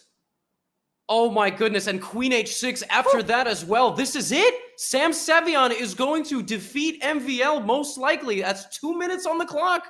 It's all over. Knight f5, queen h6 is coming. There is mate coming from 60 different angles. Levy, the bishops are sniping. The queen is invading. The knight is hopping into f5. I don't see even a single way to complicate this. There is absolutely knight f5 nothing. Pre-move. Yeah, knight f5. Pre-move. There is no way to stop the fork, the attack on h6, and the devastating loss of the queen. This is game, set, and match. Sam Sevian is taking your 90-10 community predictions, telling you none of you have any role predicting another match in the future. And it's over! And Sam Sevian with a deep breath as he leans back, savoring every moment. And he betrayed a smile there. Smile, Em. You deserve it. Oh my goodness. What a match. What a game. What a comeback. Yes, and you could say he has hit the target both on the thing hanging on the wall behind him. He takes a sip of water, the most confident one, I think, of his online chess playing career. Sam Sevian, congratulations on punching your ticket to the round of 16. Good Lord. Well, speaking of great, this really is one of the biggest games of Sam Sevian's, not only his online career, Levy. Think about the money that he won, not only just with this game. What if he wins the next round? What was on the line in this game might be the most that Sam Sevian has ever had on the line in his entire career. What a game. And as we review today's results, I think it's safe to say, Levy, this day is unforgettable. This is one of those days you look back on fondly and you say, what did I just see? Yeah, truly. What did I just see? Sam Sevian showed up in game 2, won after a absolute wipeout in the first game, dominated that second game from start to finish, proceeded to neutralize and improve on that first loss that he had with the black pieces, and came out confidently in game form as well, and did everything. We literally, Donnie, you and I literally called the end of this match to a T. Everything from playing the English to getting a time advantage. Yeah, we really did. Just amazing. Massive congratulations to Sam Sevian. We told you before the show started that 90-10 was a joke, and well, we were right. Listen, MVL has a lot of fans, but the great thing about chess is that I think the chess world just comes together to congratulate players who have deserved to win. And Sam Sevian, I think everybody can admit, no matter how much of an MVL stalwart you are, this is a deserved victory for Sam Sevian. And the greatest treat of all is that Sam Sevian has agreed to come to the studio for a quick interview. So, ladies and gentlemen, if you think the action is over, it is certainly not over. Sam Sevian will be sharing his thoughts on the other side of this short break. So the CGC, what a day it has been.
mere 13 years old when he earned the title of GM, Sam Sevian was the youngest in US history to do so.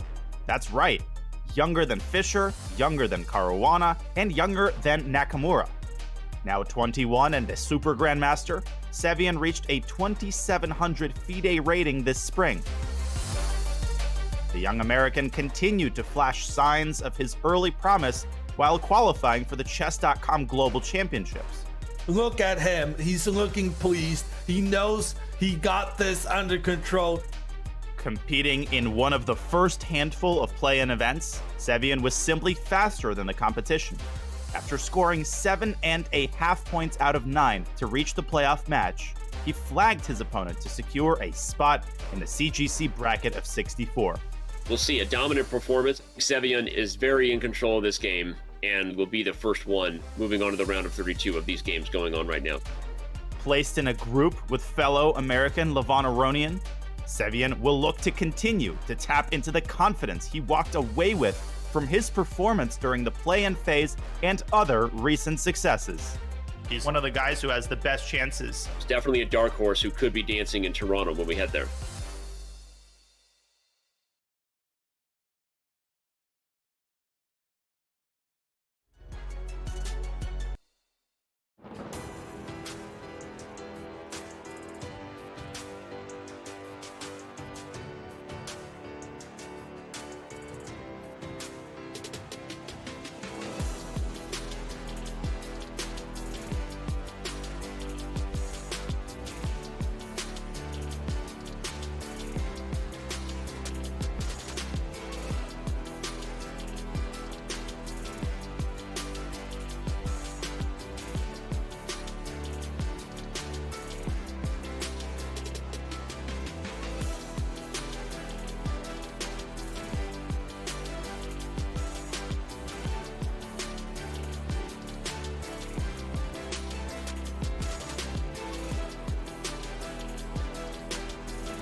Thank you for your patience. We are back here at the Chess.com Global Championship with the one and only Grandmaster Sam Sevian in the studio, fresh off defeating Maxime Vachier-Lagrave. Sam, we will not keep you long. You have more than earned your rest. But first and foremost, congratulations.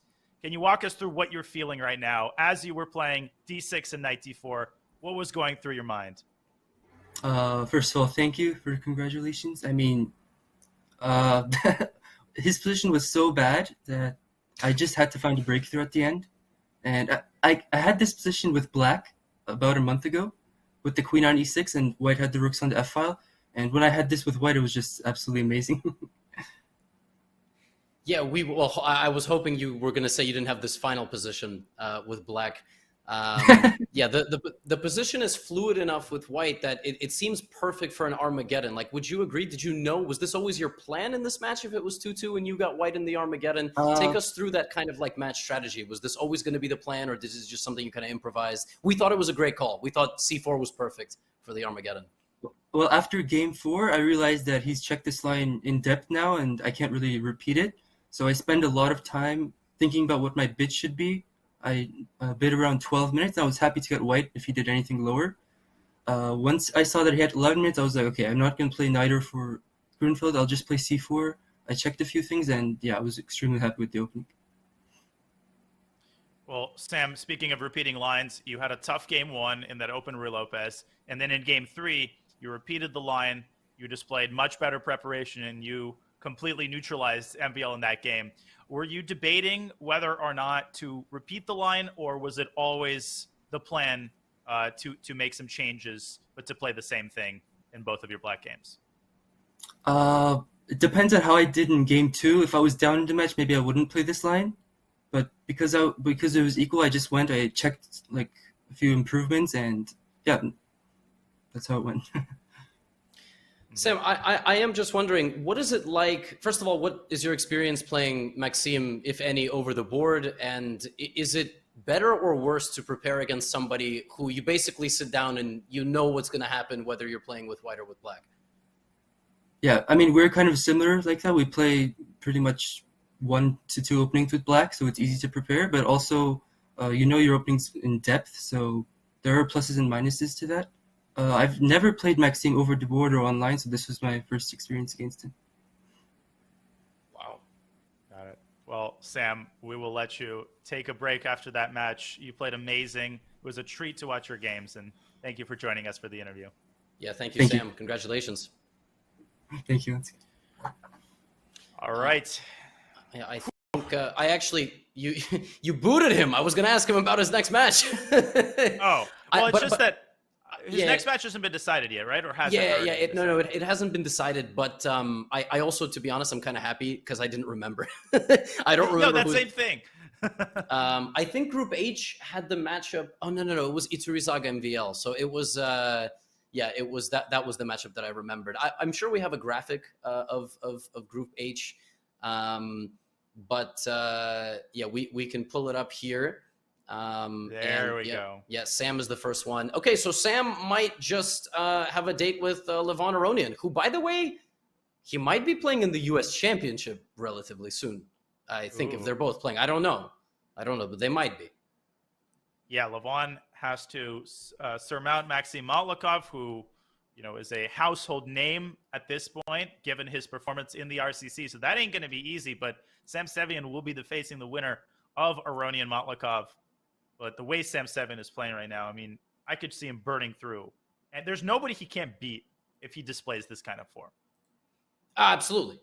I'm thrilled for the guy. I'm over the moon. I mean, he is one of the hardest working young players here from, okay, I mean, 21, right? Young to some, not young when it comes to like some of the juniors who are maybe 16 or something. Maybe Sam himself feels like he could have been a little bit higher rated in classical or more successful in classical or whatever it might be. But just from an outsider's perspective, he has been one of the most consistent guys at 26 and 2700 level. It seems like he's just maturing, growing, making the right decisions, handling his nerves really well.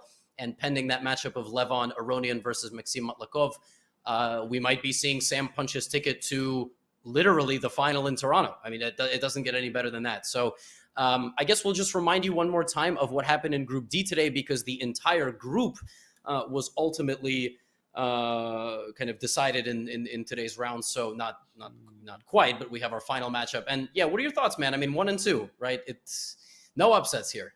Just 1 and 2, yin and yang, just classic match. Caruana Andreikin. I mean, Dmitry Andreikin had the tougher of the two matches. That Armageddon game could have gone either way. So, you know, Dmitry, he's going to have to display the same form that he's displayed in the RCC. And for Fabiano Caruana, you know, his opening preparation, his time management has been excellent thus far in the CGC. So these are two players, both of whom are in excellent form. Fabiano Caruana is hungry to prove himself after a string of unfortunate tournament performances. So I really cannot wait for this match to get underway.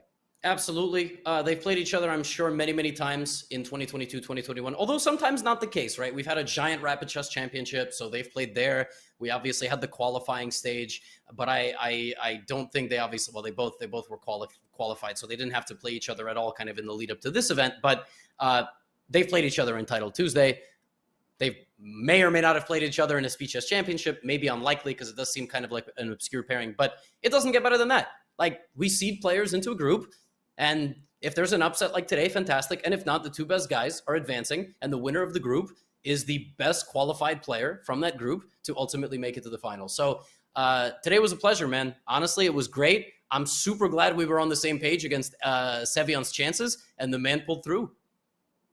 Indeed, and it was a pleasure. Likewise, Levy, always is a pleasure to commentate with you. In the meantime, Robert Hess, let's just say he has been experiencing some household issues. We have live footage of Hess this very moment in his apartment right now.